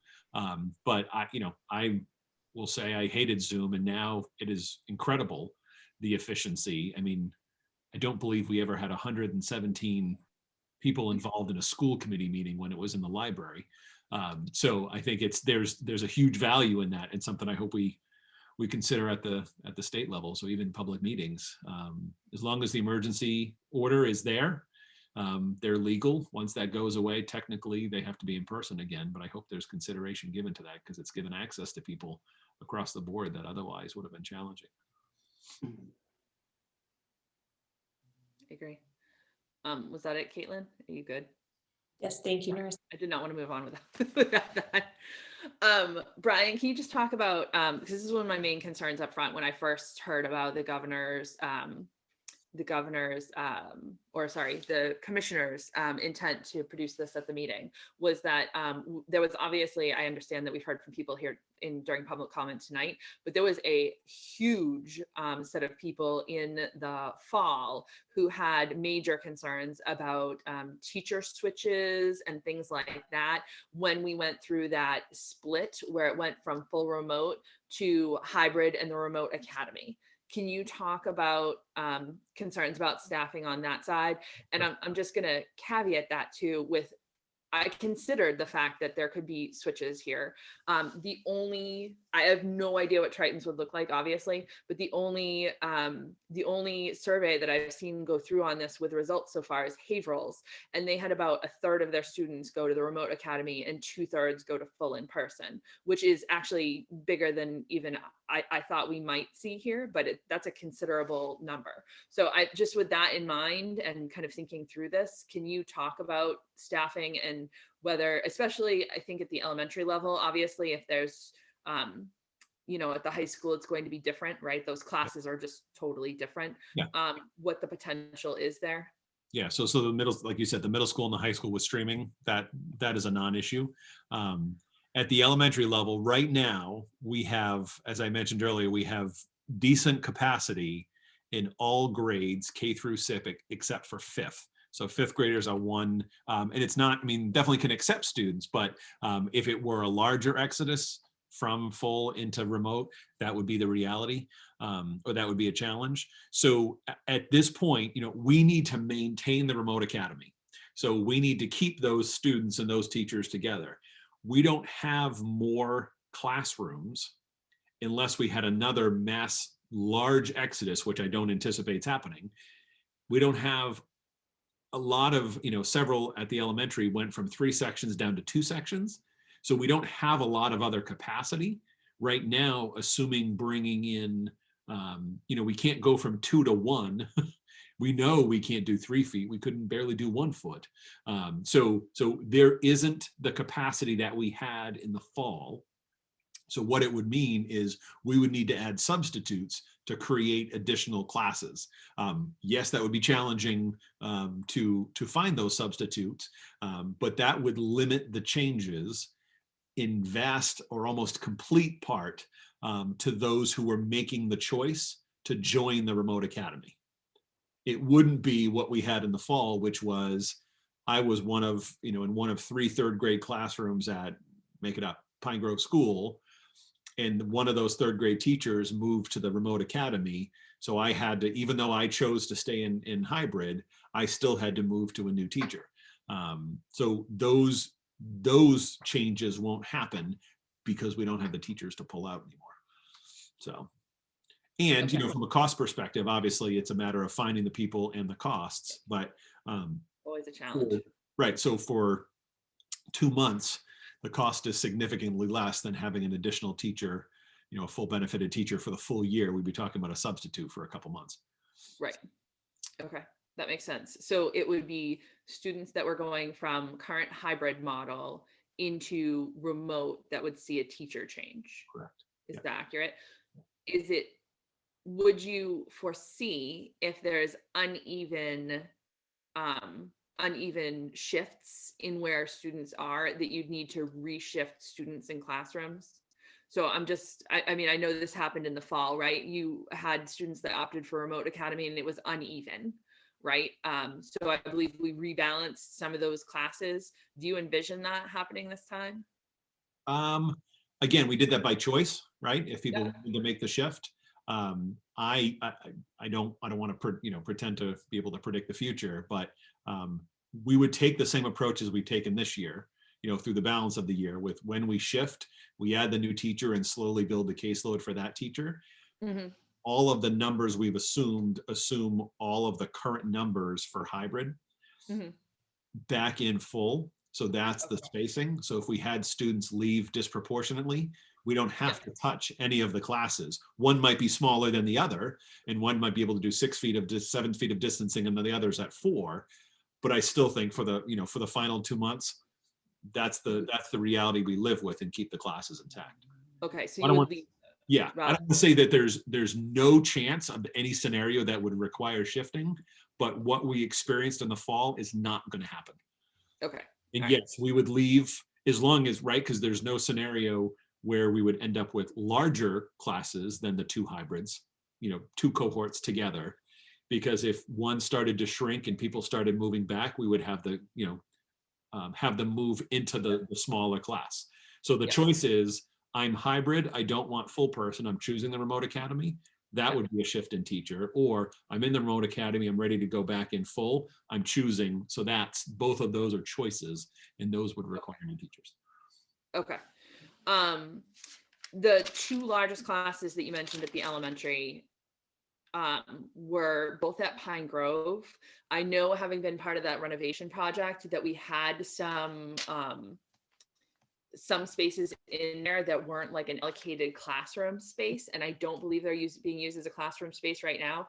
Where they're in a classroom with a smaller footprint, are there larger spaces that we can move those large classes that are going to have the short social distancing spacing to another classroom in order to spread them out essentially more? So are you saying if we're going to exceed 3 feet, or just to maximize and get to 4 if it's going to be 3 in their current classroom, or 4 if we move them somewhere else? Yeah, I'm thinking if we're at like 3 feet 1 inch, and that's kind of like, right? It's not the best case scenario. Is there another space that we could potentially move some of those classrooms to give them more space? So I would say yes, right? And likely it's the classes that have shrunk to 2 sections that would be the most challenging. So there's an open classroom, that the alternative would be, if any other additional students shifted back, we open it up with a substitute to build another classroom. Moving a classroom to get from 3 feet 2 inches to 4 feet, that has not been on the radar to date, because it's a significant logistical challenge, for no one else, more so than the teacher, than her or himself. So that hasn't been, as long as, the way we've been modeling this out is, as long as they're in that 3 to 6 foot range, they would remain in their current situation. At the high school, it's happened more frequently, where a class is held in a library or in another location, because of a larger group setting, or a larger class, I should say. Sorry. Okay. All right. I think the only other thing that I wanted to note before we kind of went to these bigger questions, was that when I'm looking at districts that have done this already, or have done it relatively easily, a lot of them had a lot smaller populations or in bigger spaces. So I know I've been sent a few of them. They're already at 6 feet. They're able to move their full populations in a lot of cases, and stay at 6 feet. And I just want to note that our populations and spacing don't allow for that. And there are differences across districts. There are financial differences. There are existing staff differences. There are spatial differences and class size differences, and that all plays into these questions. So it's going to be easier for some districts than it is going to be for others. So I just wanted to kind of put that note out there. So all that said, I wanted to come back to kind of the big ideas that we have here. So one of them is this kind of idea of, so I can say what I've got on my list right now is kind of survey the supplies. So this idea of lead time and assembly time, I guess, on the tents and other furniture moves and all this other stuff, and getting an idea kind of those physical logistics, what is going to be incorporated there and what feedback the committee might have on that. Timing is on that list. And then I just have the two subcommittees, PNN and PNA, policy and negotiations and policy and advocacy, since I know not everyone's familiar with the 1,000,001 acronyms we like to use. Just set those kind of aside to have some additional conversation on that. So does anybody have some preference on where they'd like to start on that, if they want to kind of move into big conversations? Maureen, are you unmuting? I'm trying to raise my hand and unmute. Anyway, I think it would be worthwhile for Brian to just maybe talk about the survey. I know you mentioned it would be a brief survey, but I think there'll be some really important questions on it. So I don't know, Brian, if you can kind of give your thoughts on what would be needed. Sure. Yeah. I mean, I think the key questions, again, what I don't want to do is create a survey that leads anyone to believe anything, right? I mean, so we need to set targets and dates, but we don't want to do anything that puts out an option that isn't a real option. So I think that's key. But I think, when we talked about, Narissa mentioned it in, speaking with the data review group or, others, there are certainly opinions about the 3 to 6 feet. But I personally don't believe there's a value of asking parents a question of, are you comfortable at 3 feet or 4 feet or 5 feet? There's districts that have done that. I think the question is, we're moving back to a model that is using a 3 to 6 feet across the board, largely 4 to 5 feet. There'll be those at 3, those at 6. Here's what we're looking at, and just give a very brief, here's the deets, and here's the kind of high level. And do you anticipate sending your student back for in-person learning in such a model? And so is it, I'm in remote, I'm going to stay in remote? I'm in remote, I'm going to go to full in person. I'm in hybrid, I'm going to go in full in person, or I'm in hybrid and I'm going to shift to remote. So I think those are the 4 options. So I think that's really the big question. I don't think we should get into debating, regardless of what our opinions are about the 3 to 6 feet. I don't think that should be a part of it. And then the second question really is transportation. So we're already modeling, in working with NRT to develop those routes, and we'll build them assuming that all students are going to ride. But it will be helpful just to have a sense of which students anticipate riding the bus, knowing that we're going to have to relax the restrictions to 2 students per seat. There'll be some buses that are still running with 7 kids on them, and there'll be some that might be 2 to a seat in some cases. But yeah, so I think those are really the 2 key questions. Beyond that, I think we start to, what's the word? I think we start to kind of anticipate a debate that we can't have. Okay. And then what's your thought on how quickly you would want to get a survey out to parents? And also, would you survey high school students like we've done in the past? Yeah, I think definitely. I think there's a faculty staff survey. I think there's a high school student survey. There's a family survey, and I would like to see that out by Friday or Monday at the latest. Okay. Yep. Thank you. So I hate to be the fly in the ointment here, but I think if we're talking about the potential of elementary at April 5th, that we need commitments now. This has to be figured out now. I don't see surveying elementary students later this week into next week and then asking for a commitment from them essentially the following week, so that hard plans can be in place for an April 5th, if that's the date that the commissioner sets. I mean, that's just my, I don't know. So you're saying don't survey, ask for a change, ask for? At least for elementary. I mean, unless the committee is going to say, you know, April 5th is the date, which is the earliest that, or even April 1st is the date, and that's what we've, you know, regardless of what the commissioner says, that's what we're going with. I think we have to, if we want to set the date later in April, I think, you know, that's one thing. I think we can even say like it would be the 26th, which personally I like, because that gets us past these questions about staffing and vaccinations, right? I think we can be pretty reassured that even at a double shot vaccination, they would both be in the arms, right, by after April vacation. But I think we also have to face the reality that the earliest that we've heard from DESE so far is April 5th, and that if we have to be ready to go. And I'm not sure that, I don't believe that surveying parents, elementary parents in particular, next week, and then going back and asking them for a commitment right afterward is the best plan. I think we just need to ask for a commitment up front. Say, this is where we're at, this is what we have right now, you know, and you need to make a decision at this point, because we have to plan. Furniture needs to be moved, staffing needs to be settled. We need to know how many people are moving in one direction or another, right? We need to know about transportation. I don't believe that that's something that should be, you know, should be left. I think we just do it all in one fell swoop, at least for elementary. If we want to say it's a survey for middle school and high school, right, with the intent to use that down the road and come back for a commitment, I think that's one thing. But I think elementary, it has to be a commitment up front.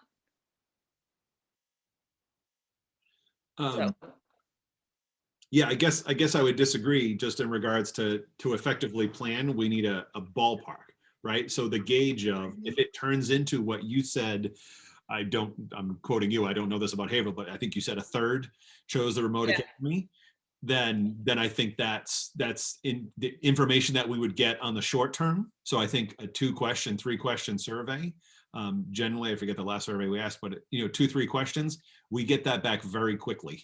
And we get some good, fairly representative data. And if a half are saying the remote academy, then that's going to change our trajectory across the board. And I need that information more quickly than I need the commitment information. You know, transportation is going to get planned for everyone to ride the bus regardless, because we can't deny students riding the bus. So whenever we roll that out, we're planning that all students are riding the bus. I think as far as the rest, I don't think it's fair to ask parents to commit if we haven't said, here's exactly what we're going to do. Pretty good hypotheticals, right? I mean, I think we're pretty clear, but I don't know. Maybe there is a difference if you're saying April 5th versus April 26th, 3 weeks later. I would imagine that's a different factor. So I think if we were talking about a 15, 20 question survey, I would agree with you, but I think in this case, where it's a quick 2-3 question hit to get, you know, some large high level groupings and responses, I think that's valuable information now. And then we can come back with the plan. And as soon as that plan is the plan, whether that's a week from today, or 2 weeks from today, then we ask people to commit. So what's been our survey response rate so far for surveys, not for a commitment, but for surveys? About 40 to 50%. Yeah. Yeah, lower for a longer survey. It was higher than that for that 2-question. It's more like 2/3. Okay, Linda? I don't know, maybe I don't understand, but why do you need a 2 or 3 question survey? Should it just be are you coming in person or remote? And why do you need a separate one for students? Why can't it just be to parents? You know, just say, are you coming in person or remote? And that gives you your answer. Yeah, the only other question I would like to ask is to give us a sense of the transportation.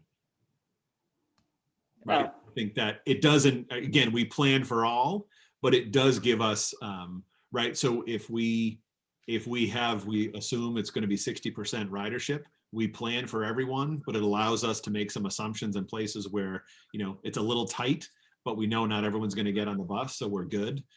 So it is helpful data to have the question about transportation and the question about Okay. person. And also, I just think that we should be, regardless of what Commissioner Riley says, I think we need to be going as fast as we can to get the kids back, because inevitably this is coming, and we should be ahead of what he's forcing you to do. To some degree, I agree with that, but I mean, we can run into a distinct staffing issue here that can be problematic, right? If vaccinations don't happen in an orderly fashion. I mean, I'm just looking at if they're talking about opening the state sites, right? If this is as big of a hurdle as, right, Brian's indicating, and they don't open the state sites until the 11th and for booking, right? And I don't know, you know, what we can do if our clinic is going to happen on time. And then you're talking about 2 to 3 weeks in between, and then you get a second shot, right? That's where I'm looking at that being past an April 5th date. I don't know that you're making that April 5th date in that time frame. Does that make sense? Oh, it makes sense, but I think he may be forcing our hand and we won't have a choice. Yeah, but he's only forcing it for elementary as far as we know. So that's why my focus, I guess, has been on elementary for the 5th, knowing that, and we don't even know it's the 5th. You know, knowing that we can have a little extra time, especially at the high school, which is, I think, where, you know, it's much harder, I believe, to be able to cover all those classes that could potentially be open.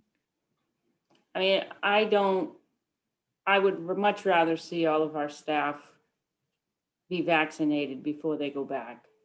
You know, absolutely. I'm not saying that we push to have it before at least one shot gets in their arms, but we really have to be pushing and looking at what can be done so that when we do decide, we have everything put in place. That's what I'm advocating for here, is if, at least on elementary, right? Knowing that's going to be first. DESE has said that in their guidance. CDC has said that, you know, even if we're not following their overall learning model thing, that we need to be looking at that. And I'll note that even DESE has the big letter that's signed. In the Globe article that I actually read about that letter, they have one of the signatories who's actually states in there that that he believes, you know, that 12 is kind of a cutoff age in just the statistics, right? It's students are more likely to contract it and all that stuff when you get over 12. I believe that's probably where the focus on elementary is coming from, right? Is that everything changes at elementary. You've got cohorting in there. It's just a different age group of kids. All that stuff is different at elementary. So if they're focusing on elementary, to my thinking, that's the place where we're going to get our hand forced as far as a certain date. If we have some room on the older grades, then I think, you know, staffing wise, we need to be able to take advantage of that. Okay, So that's all I have. Yeah. Paul Mayette. I would say one other argument to me, I would lean towards, not towards rushing it. I felt from the moment that the state started listing the 5th, I just felt that was problematic. And I just want to reiterate, when we are done with everything that happens here, when we reshuffle the classes and all of those things that have to happen, that's when the planning starts for our teachers. And this, I'm in awe of elementary school teachers. I really am. I couldn't imagine doing all of the things that they do, from, you know, the little bulletin boards and names and all of those different things. And on top of that, this is not something they've done. This will be a new mode of teaching, different from the hybrid, different from, you know, pre-COVID. We need to buy them as much time as we can to learn that, to figure it out, to invent it. And so I think that's an important consideration. Thanks, Paul. Paul Goldner. I guess I look at this and say that I'm not ready to vote a date tonight, but we obviously have to sort of plan the elementary as if it could happen the 5th. And, you know, if we're not there with vaccinations or logistics or whatever else, then those are things that are going to be more apparent later in the month.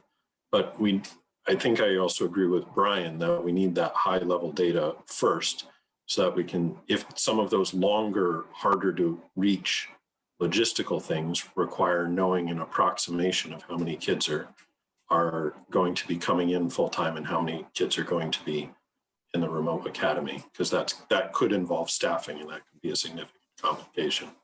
So I just feel like we need to get that going and some of these other questions that we have tonight going.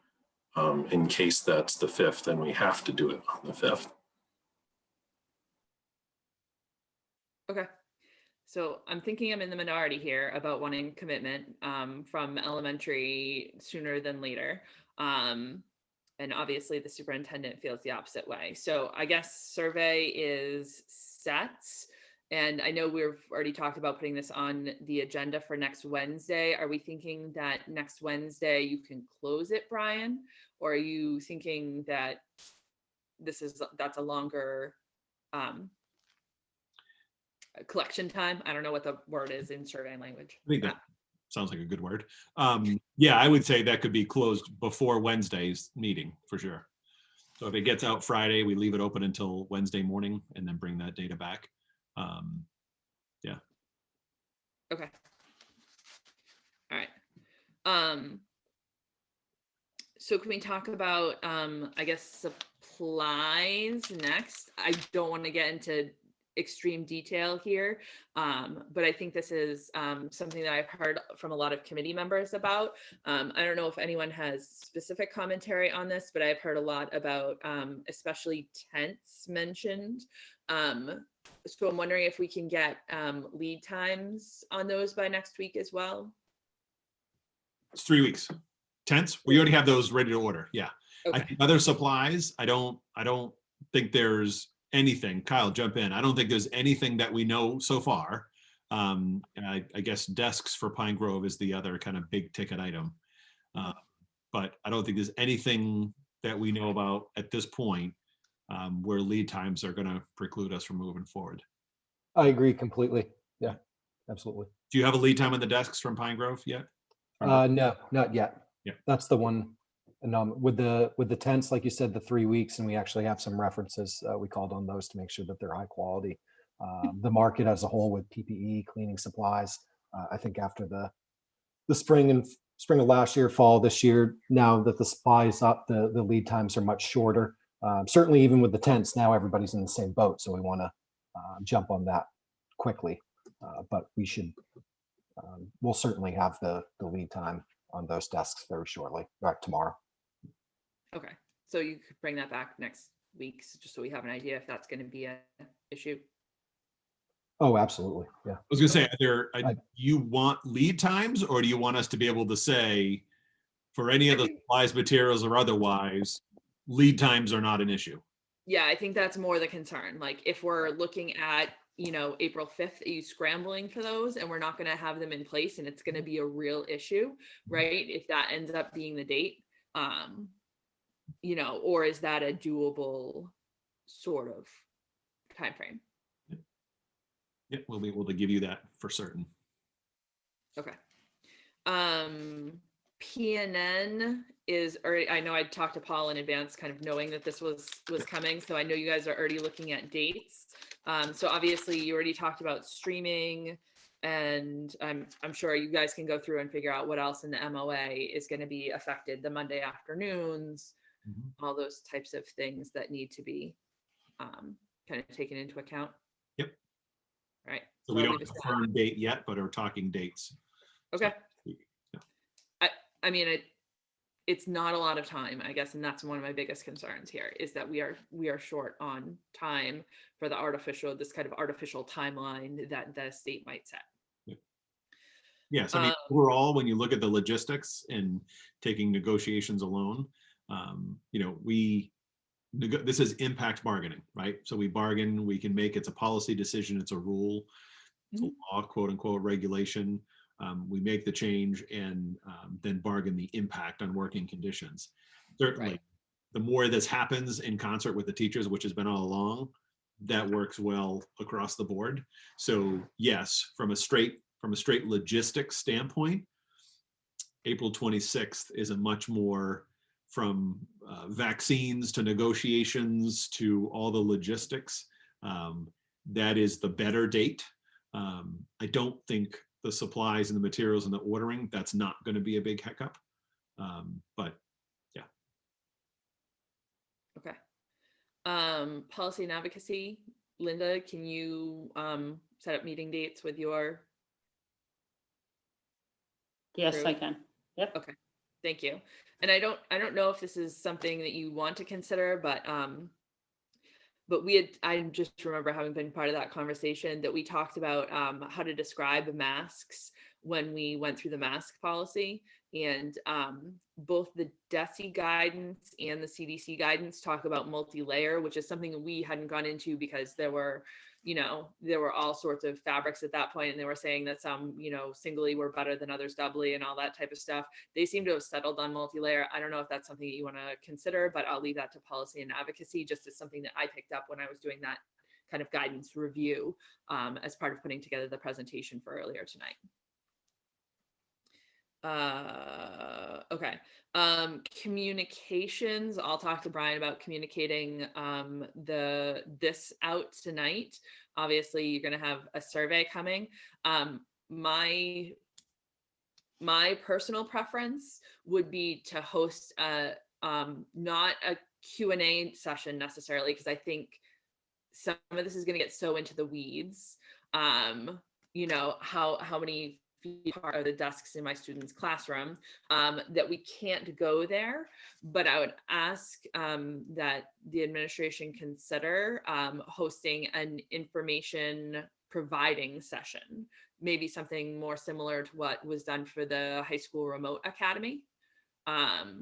Maybe questions get funneled to an email address afterwards. I think it's just going to get unwieldy quickly. Maybe. I don't know if the rest of the committee backs that, but I think communication is going to be key here. I can say again, just like everything else, there are a lot of different viewpoints here on this, and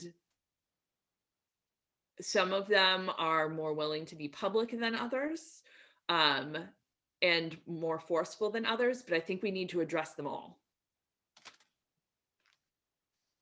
I'll just put it there. And I think those questions need to get answered. Go ahead, Maureen. Narissa, I just was going to add in terms of communication. I mean, one possibility, not to throw any extra work on anybody, but, just videos, communicating by a video to explain what students are going to find when they come into their elementary school or middle school or high school, that could be shared, posted on the website, posted on social media, things like that. So just a suggestion. Yeah, I was thinking more district-wide, going back to kind of the original spot where we were at. I know the schools did that, kind of immediately before transition. I was thinking something in the near future. I don't know. Okay. So, when you say, you were talking about like a kind of a town hall, right? A kind of a drop-in forum. Yeah, but not, I just really feel like Q&A is going to get out of control on this one, because there are so many specific questions. This isn't the general, like we had, how are bathrooms handled? They were handled the same across every school and every classroom. This is going to matter a lot. I think it's going to differ a lot by, people looking for their student specific scenario. And I don't think we can get into that. And that's going to be a really tough thing to handle in a public forum. So I would hope that it's less Q&A style than a town hall might be, and more like, we have a list of frequently asked questions. I'm going to kind of address them. Same thing like you did tonight, right? But do it for more of a general public audience with that idea in mind, that it's very general. Okay. And are you thinking you said sooner rather than later. Once we have a plan, Yeah. bring questions on what this means, right? You're not talking about soon when we don't have firm dates and next steps. You're talking about once we make a plan, here's the decision. Let us know your questions and we'll create these drop-in sessions, if you will, to answer Right. questions about hard facts. Okay. So, I mean, I'm assuming, right, that that if you have surveys done by next Wednesday, right, that this is happening sometime between survey and getting DESE's updated guidance, whatever that might be when it comes, and having a commitment made. Having a parent or guardian make a commitment on the part of their student. If we're going to split those things, I would hope that that would happen in the middle, right? To help them make that decision on a firm commitment. Mhm. Does that make sense? And maybe it is a video, maybe it's not a town hall. I don't know what format that takes, but I think we need to have a strong communication plan as part of this, because it's upheaval again. And I think there is a lot of uncertainty.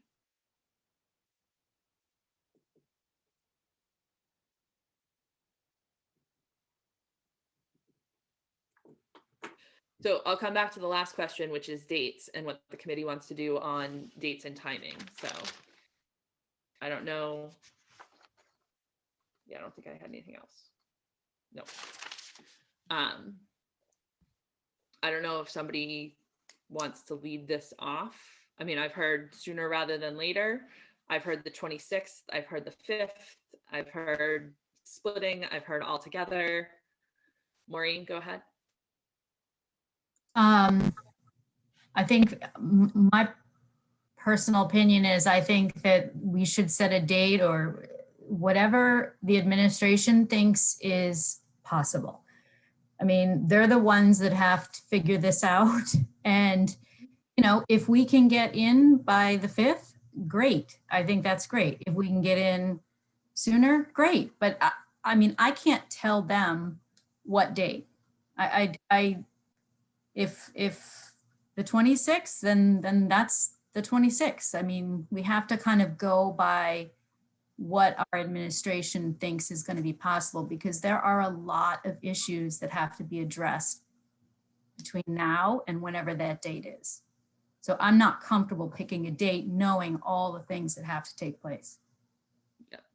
Okay, I'm going to hear that. I'm going to take Linda's comment, and then I think I'm going to direct that one to Brian, because that it'll come back there. But I want to hear what Linda has to say first, just in case it's in relation to this.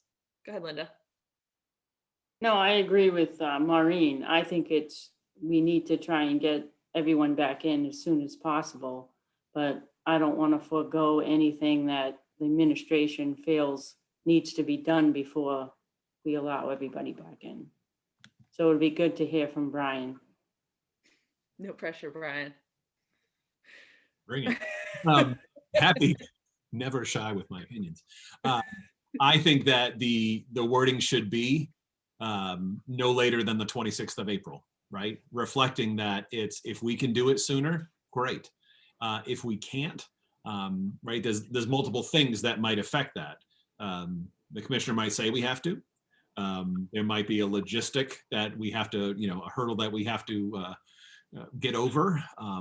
But I think that if we set the 26th as the latest to start that transition, then I think that's where it needs to be, because that gives us the runway for the potential, the unknowns, as we continue to go through the coming weeks. I guess the one follow-up question I would have is, do you want to set, Paul Goldner said he would propose that it would be everyone all at the same time, or do you want to focus on elementary to start? I'm happy to come back to you with an opinion. I'm not going to answer that question tonight, but certainly could come back to you next week with a little more clarity around that. Maureen, go ahead. Well, Brian just asked my question. So, about whether it's everybody in by the 26th or just elementary. I would like to hear what you have to say about that, Brian. I mean, I would love to see everybody in by the 26th, but once again, I'm not the one trying to figure out all these hurdles that need to be, jumped in the next month. So I really would like to hear what you think is possible. Yeah, so I'll have to give you an answer on that next week. Okay. Everything, right? Pre-K through 12, back full is possible. Clearly, I can tell you without a doubt that the high school is going to be the most challenging, just based on the nature of the facility, the number of kids, and all the logistics. So elementary, I can say yes, that is certainly going to be the easier logistically, the easier one to pull off. So I think if you can set a target and adjust it as needed, but I would say that at this point, if you're committing to a date, that it would be elementary with middle school and high school to be determined next week. Okay. So, I mean, I don't know if anyone has any strong opinions, but if Brian is, the conversation we had, right, was you said, I want a date, I need a timeline from you tonight. If the timeline of no later than the 26th of April, and we'll let you know as soon as, right, we need more information. Mm-hmm. Right? There's research that needs to be done and we're still waiting on guidance. If that's sufficient for you, then I would say, I would be comfortable with that tonight. Not going any farther than that, knowing that we still need all the rest of that information to be able to make a decision about whether it's K through 12 coming back all together, if it's some coming in sooner, if it's all coming in sooner, right? I don't think we have the information for that yet. Yeah, I would agree. And I think along with the timeline, the deadline for when the shift is going to happen, I think also clearly what is it specifically that you want next week? When is it that you talked about a plan in writing, when is it that you want the plan in writing? So specifically, I think setting those expectations tonight would be helpful as well. So I think part of that's dependent on DESE, which we don't know yet. You can set a target. Do you want, I can tell you that a fully vetted plan is going to be challenging next week, because right, if the board is meeting Friday, we're probably not going to get a whole lot in writing, maybe 11:07 on Friday night, right? But we're going to have very little time with that. So 2 weeks from tonight on the 17th, I'm making that up, right? 17th. Yeah, it'd be the 17th. That would be, we don't have a meeting scheduled. We could schedule a meeting. And at that point, I can say to you, I can come. I think I will have the answers from the state. Logistically, we will have started negotiations, right? There's a lot of things that further details will be able to say. I think that to put in writing, right? I don't want to put it in writing until I can commit to it. Yeah. So I think the 17th is a fair date for that. Yeah, I wasn't going to ask you for I think if we can have a solid idea, right, that verbal, that that the committee can, kind of be walked through next week, and then something written. I don't even know. I guess it depends on when DESE's timeline is, but to my thinking, the more specific you can get it, the better we're gonna be, right? So I would be hesitant to even say the 17th. If they push out the date and the first date is not April 5th, then I don't see a push to have that plan right on the 17th to be able to provide that if we're talking about, it being available a month in advance of bringing students back or something like that, right? If that date gets pushed out, I would anticipate, or I would prefer to have a more detailed, more better thought out, I guess, more researched plan, right? Where you've had the time to kind of go through it. And I'm just anticipating that the more time you have, the more you'll be able to plan and the more specific you'll be able to get, rather than us setting a date now, not knowing where sort of the end of this is, and having that be premature, forcing you into a written document that isn't the best that it can be if we have more time to make it better, if that makes sense. Yep. I don't know how the rest of the committee feels about that, but nodding, shaking heads. Anybody? They're all sleeping, man. I heard this was gonna happen. I see thumbs up. I see some nodding. All right. Okay. Police? I think we should shoot for having a meeting in 2 weeks and have Brian report back to us next week with the survey results and just try to crunch all of the information that we need so that we can make a definitive determination in 2 weeks. Yeah. Okay. Okay. What else do you need from us, Brian? If that's clear, that gives me what I need.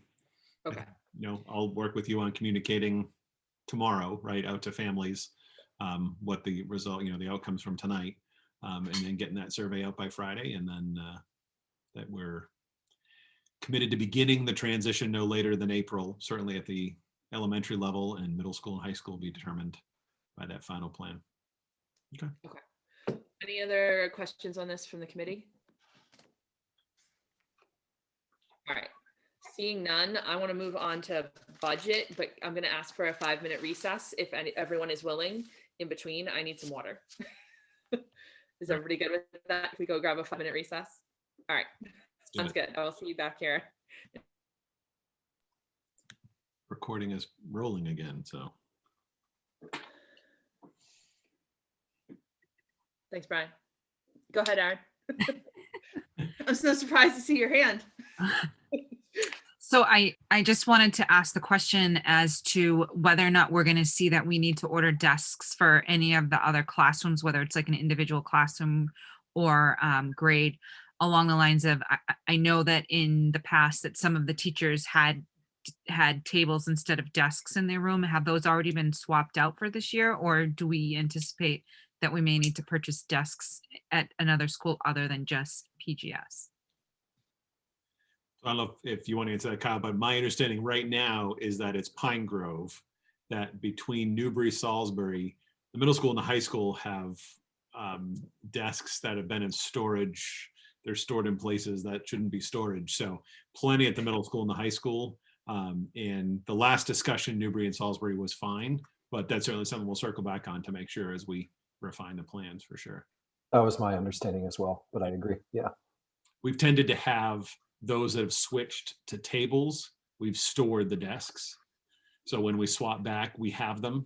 The reason the issue happens with, we had the issue with Pine Grove is that because with the building project, all the old furniture went and everyone went to tables.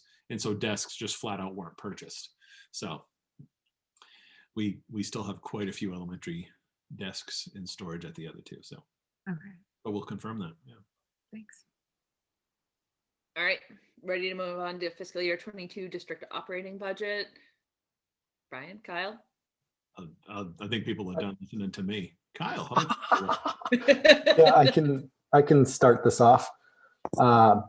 So following up since we last met last Wednesday, when we had our discussions, both with the committee and the local legislators. On Thursday, we had a DCC District Communications Committee meeting with the town officials. And then internally, management, we've been reviewing all the assumptions, looking at updated information.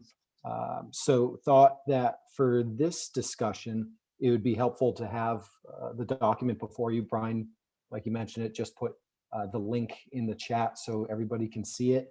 And what it does is it takes that chart that you've been used to seeing that was presented at the tentative presented with the tentative budget, detailing all the changes between last year's FY21 final budget and then this year's tentative budget, then adding a column for the current recommendations based on newly available information. So I'll just walk through, rather than going through every line, I'll just go through the changes there.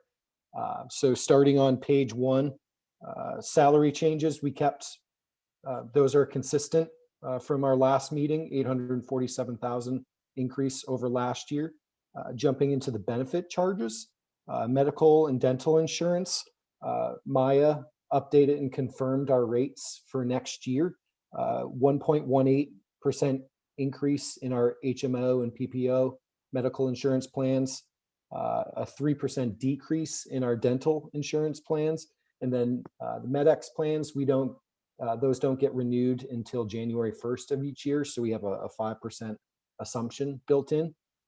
What's not built into this assumptions, or what's not recognized in the budget, is the premium medical and dental insurance premium holiday that we've been chatting about this past year, or the current year we're in.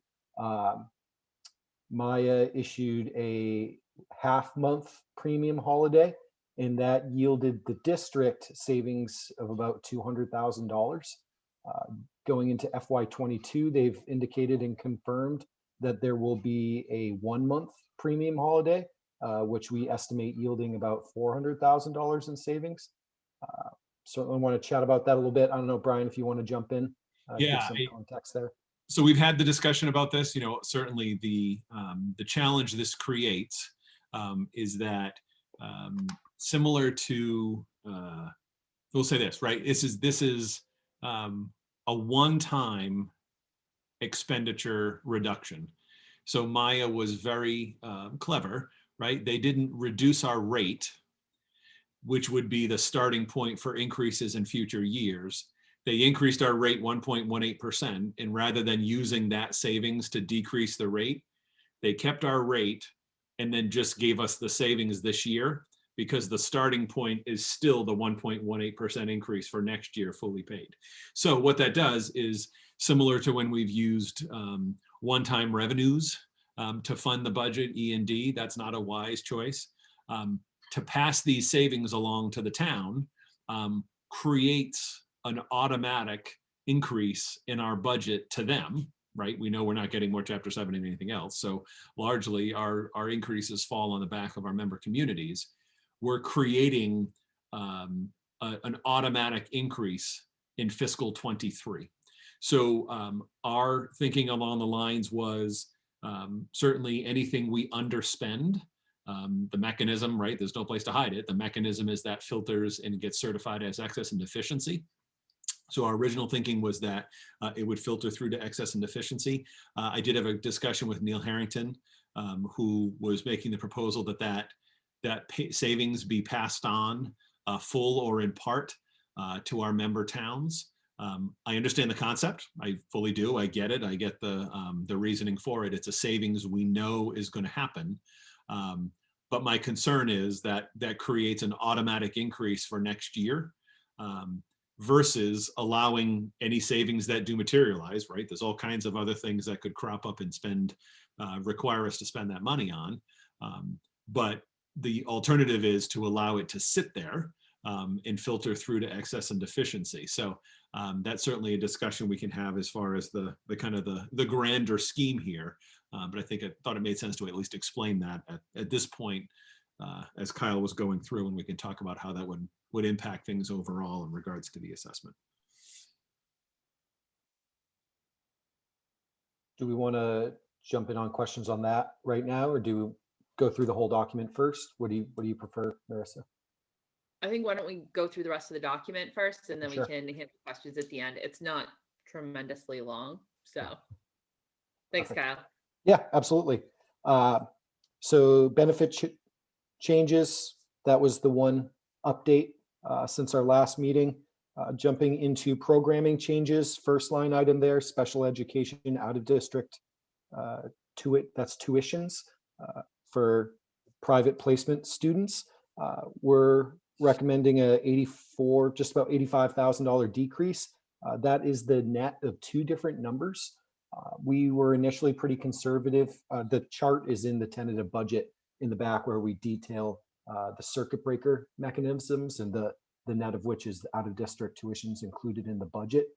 I forget the exact page number, but built into those assumptions is what we anticipate receiving for the IDEA special education grant. It's a federal grant program. We had originally assumed $700,000. We felt a little more comfortable bumping that up based on historical trends to us receiving $735,000. And then also playing into that figures for out-of-district tuitions or assumptions, we have a detailed roster of every student and what we anticipate their tuitions being. There was one student who we felt comfortable pulling off of that roster based on newly available information. So the combined of those two yielded the $85,000 in savings. Line 13, special education transportation. We're recommending a $100,000 decrease. This is based on the, it's a function of the Student Opportunity Act, where they implemented special education transportation reimbursement in a similar manner to circuit breaker. So this would be a reimbursement or a revenue to the district, but it's parked out in a different fund. So it's actually pulling these, it would be pulling $100,000 of expenditures out of the general fund to the circuit breaker fund. So speaking with our local legislators, feeling more comfortable that this will come to fruition. So we have that placed there. Jumping to the next page, operation changes, we've kept consistent that $85,000 savings, recognizing that, and then jumping into new strategic spending. So with these 5 different items, kind of echoing what Brian had mentioned, discussing DCC, and then with the town officials, we're trying to be mindful of what our needs are as a district, balancing that with acknowledging the impact that increases in our budget have on the local communities, and trying to prioritize which of these 5 items are must-dos versus which ones we could potentially make some concessions on. So right now, or in this document, I've proposed the technology integration specialists, delaying that hire, not including it in the tentative budget. So that's why we've changed that pulling that $83,000 figure out of the assumed changes. So that all in all brings us down to a total increase in the budget from last year of $1,360,801. It represents just over a 3% increase in spending, and a $319,000 decrease from what we had last discussed at the tentative budget. And then just real quick, the last section there, the revenues, state transportation reimbursement, again, based on discussions, newly available information. Initially, we had assumed a 74% reimbursement from the state, feeling more comfortable with a 78%, yielding a $45,000 increase in revenues, which would correspond to decrease the required operating assessments with our local communities. So that's why you see the $364,000 decrease on that final line item there.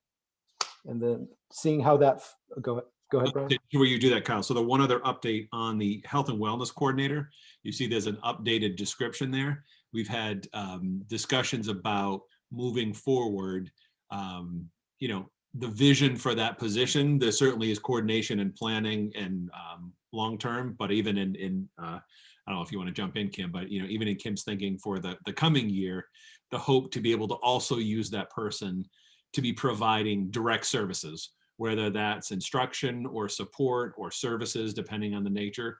So the thinking is that it's not a set $100,000 that's an administrative level coordinator position, but it's actually helping do it's both, right? It's not just the coordination of, it's also starting to actually do the work. And so sometimes that's coordinating and supporting regular educators. Sometimes it's direct instruction and direct support.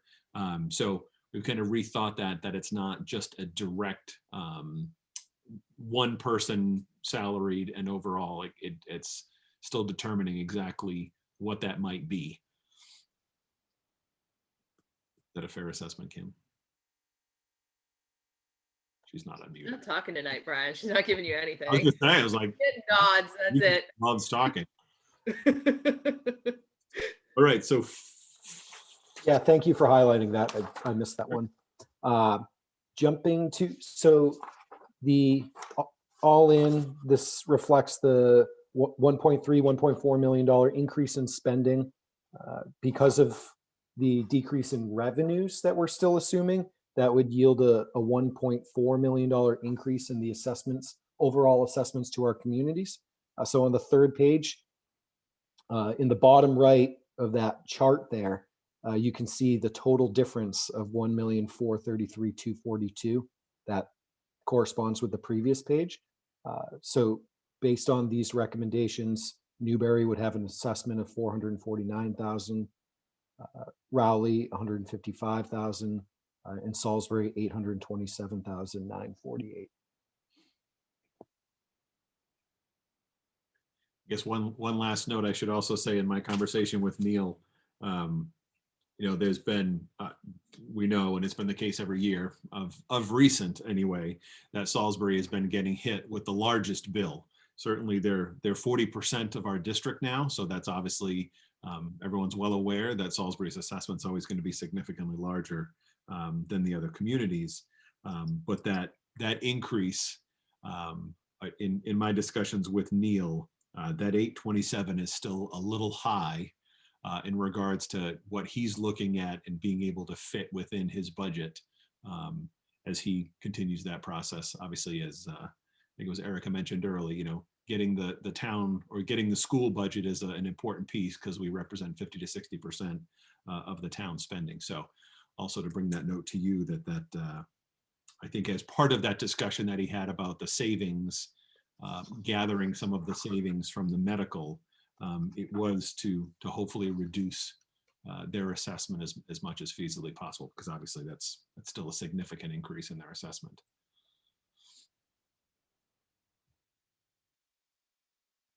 All right, thank you, Brian. And just to clarify, that's a change from previous, right? Because my memory has their original kind of, I don't want to call it a threshold, but guidance as being higher than that. That's a change, correct? Yeah, and again, we have a letter from the town of Rowley. We historically generally get a letter from the Board of Selectmen in Rowley. We don't get any official written guidance from Salisbury or Newbury. But yes, it was previously spoken of in the low 800s. And so yes, that is into the 700s would be different than previous discussions, yes. 1020, I just wanted to make sure I wasn't losing my mind because. That I can't confirm, but okay. Memory is correct here at least. All right. So first questions before we go into discussion.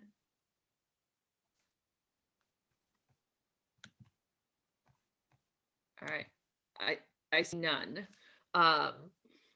So, I mean, I guess, we can have a conversation on what to do about this at this point. I guess like Brian, I don't favor taking kind of these one-time savings or expenditures, depending on revenues, depending on what it is. I don't favor putting one-time offsets into the budget. When I came onto the committee did that every year, usually with E&D at the beginning of the year, taking that funding, and it put us in a really bad situation. And this is not E&D, obviously. This is different, right? But any situation we have where we're not putting ourselves in a financially stable situation now that we're there, I feel like that's I don't know, just the piece in me that saw the committee fight to that point of, not obviously we're not getting, everything that's been asked for. We're not restoring everything that's been lost in past years, but we're at a position, we got into a position, we worked to get into a position where we weren't using one-time funds in the budget, because it causes problems down the road. It's a rolling stone, right? Once you do it once, then it's just causing problems for you down the road. So I guess my personal feeling is that I would not be in favor of using some of the holiday, the premium holiday funds to try to offset some of this. But I think where I do see an opportunity to provide at least some assistance in the direction that Salisbury is asking for here is in the health and wellness coordinator, because I think in that I'm hearing Brian and Kim nodding, that that this is a position that's going to transition over time. And we had actually talked about putting this into one of the ESSER grants in the past. I think, I don't know, to try and find some way to help. I think what I would suggest is taking that that position and putting that into a grant line instead of into the general fund, knowing that it's going to, I don't know if it's going to be truly temporary or it's really, I guess, going to be transitional is probably what the best description of what I heard Brian say about it. It's a transitional position, right?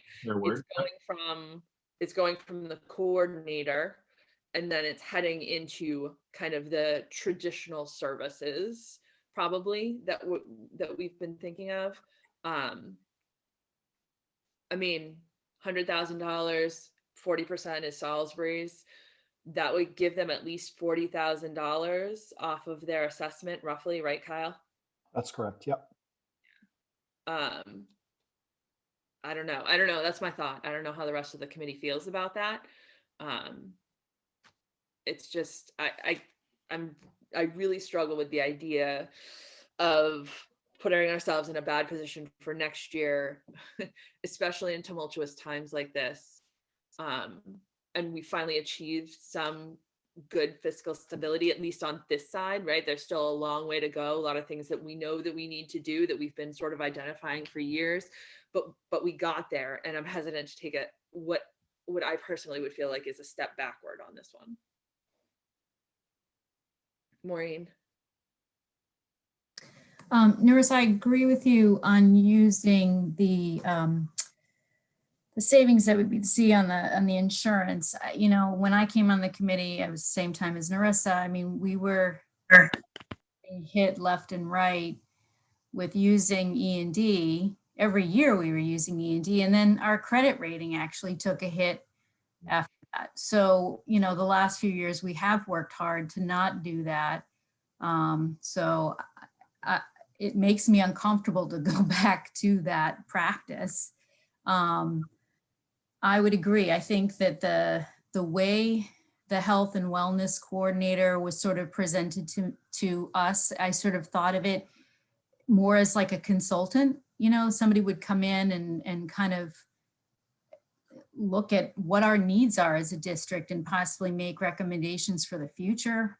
So, you know, is that a long-term position? Maybe not. So maybe it is worth using the grant funds to cover that. So I agree with you, Nerissa. I think that would be a good way to help in the, you know, bring Salisbury's number down to a level that they're a little more comfortable with. So. Just to say, we know we've got fiscal 22 ESSER2 funds available that carries into fiscal 23 in the anticipation of more stimulus money that would carry into fiscal 20, well into fiscal 23. So I think there's every likelihood that we would be able to put this funding for 2 years within stimulus grants. Is there a downside to it, Brian? To doing that? I mean, other than it being limited, is there a downside to putting a position like this into?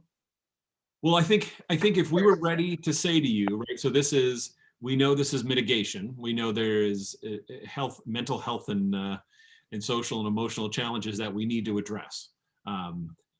So there's that certainly is mitigation that is short term, right? We're not solving all these problems next year. So it's multiple years to fully mitigate. But then there's the secondary aspect, which is we've been talking about health and wellness because, as Kim has so keenly spoken about previously and routinely, is our current health standards have a date of 1997 or 99 on them, but they're not current. And so we know there's a lot of work to do to adjust all of our curriculum and make the determination, does it happen within PE? Does it happen within other classes? Is this an added class? Is this added staffing? So So this will have to be, there will have to be more costs for health wellness beyond the COVID factor in the future. At this point in time, I don't think it's an awful approach, given the stimulus funding that we have and given the most immediate need. I don't think it's a bad approach to put this into stimulus funding for the next year or 2 years.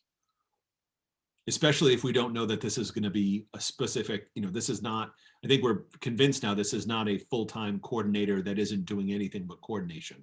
So, this gives us the pot of money that allows us to do a different route, that it could be someone who is providing direct services and someone else who's doing contract coordination and curriculum development. And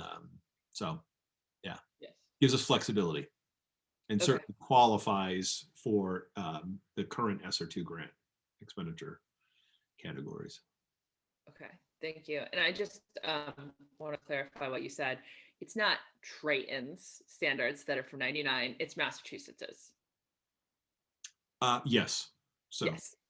You said our, and I was like, I just want to make sure that everyone knows that that's not our district that we've been collecting for so long. That's Massachusetts's overall. Okay.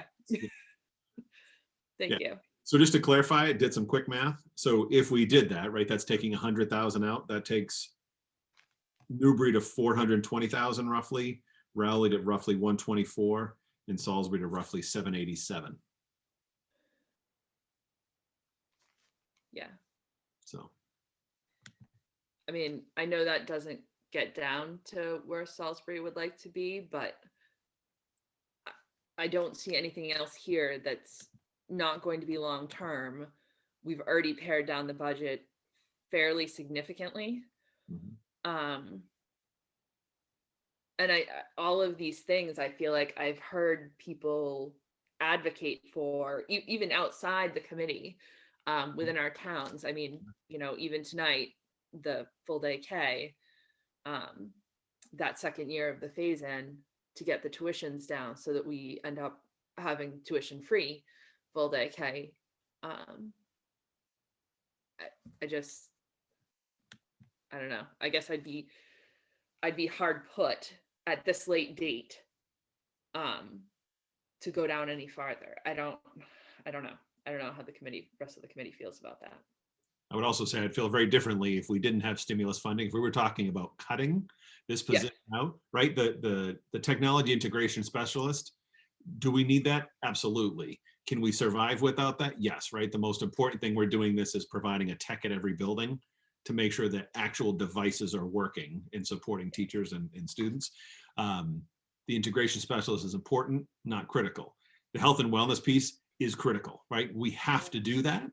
And if we didn't have stimulus funding, I would say this is the last thing you're cutting out. But given that we have a viable and I think appropriate funding source for a year, likely 2 years, I think that makes perfect sense. Does anyone have objections to this? Because we have to adapt this for next year. Aaron, that was no? Okay. I wasn't sure if you were reaching for an unmute or coffee. Important at this time of night. Perfect. Does anybody have concerns about that? Because this is our last meeting before the final budget vote on the 10th. So basically what we provide as feedback tonight is what's going into that final budget document that's getting voted next Wednesday. So this is our speak now or forever hold your peace. Your last hurrah. The last hurrah for this year. Oh, it'll happen again. Hey, at least we got one hurrah a year, right? All right. I don't see any objections to that. So, so Brian and Kyle, can you please prepare the final budget based on those changes?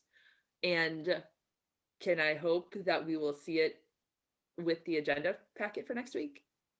So we get a final chance to review. Is that doable?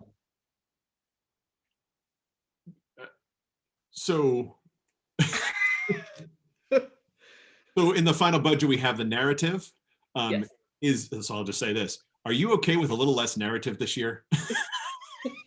I am totally fine with a little less narrative this year. Yes. If it looks like I'm begging, I am. So I that don't want to put more on you, but I do want to give everybody their chance to do their due diligence, especially since this is the final budget that's getting voted, right? Yeah. And that's my concern here is that if we're receiving this on Tuesday, it's a big document. It's what, 42 pages or something like that? Yeah, so I mean, largely it will look, not entirely, but largely the exact same thing as a tentative document with some tweaks with narrative added. I guess we will attempt the packet for Friday. We can commit to Monday. Is that fair? Yeah. A lot can happen on the weekends. Not fully committing our weekends, but they'll be busy. So I would just say that, yes, that we can commit to getting that out Monday and we will attempt for Friday. But your consenting to a little less narrative is certainly going to help things. Absolutely fine. Willing to be flexible. I just feel like we need some significant advanced look at this. It cannot be, I'm fine with budget documents coming out the day before, or in some cases the day of, when we're earlier in the cycle, right, where it's much more flexible and we've got lead time. But I feel like for this, people need a chance to go through that in advance of a final budget vote. Well, I think ideally we're posting the document with the agenda so that the public sees it all as well. So I guess my question would be, if it's going to happen Monday, would you be okay with the whole packet happening Monday, or would you rather have that still on Friday? Because it's the business meeting, and that, we have to talk about that. There's not a ton of things on the docket, thankfully, because there's a couple other things we have to talk about. Big ones. So, but there'll be the minutes and stuff. If everyone's okay with all of that on Monday, then I think we should wait and do the whole packet for Monday, and then we can put the budget in it, but we will still attempt for Friday. Yeah, I agree. That's my preference as well. I think we meet the posting window at that point and, everything comes out as a whole. I think that would be preferable to getting it on Friday. I don't know if Maureen has another idea, but. I just have a question. I don't want the whole packet in a hard copy, but could I get the budget in a hard copy? It's just, I know we've been going paperless, but when it comes to the budget, I prefer to have a copy here at home. Absolutely. And I've been killing my printer lately, so. We'll get you. My crappy printer, but and I'm happy to come pick that up. I don't need anybody to deliver it or anything like that. So I assume everyone would want a printed copy of the budget, just for the nature of it's going to be the final budget. So something we'll reference into the future. So we can get that out to everyone. Okay, thank you. Yeah, that sounds good. All right. Any last hurrah? Any hurrahs left to go for this meeting before we adjourn? Anything else on the budget? All right. Seeing none. Can I get a motion to adjourn, please? I'll make a motion. I'll second. Whoa. So is everybody. Linda was the first. Who was the second? Paul. Paul Goldner. Goldner. Okay. Thank you. Just for my record, so I know. All right. Any discussion? All right. I need a roll call vote, please. Erin. Yes. Paul Goldner. Yes. Maureen. Yes. Caitlin. Yes. Paulise. Yes. Linda. Yes. Paul Mayette. Yes. I don't think Tina ever joined us. Yeah. All right, I'm gonna guess as well. So I will see all of you next Wednesday, March 10th at 7 p.m. We'll vote the final budget, have our March business meeting, and hopefully be done earlier than 10:37. All right. Thank you all. Have a good night. Have a great night. You beat my 2 a.m. prediction though.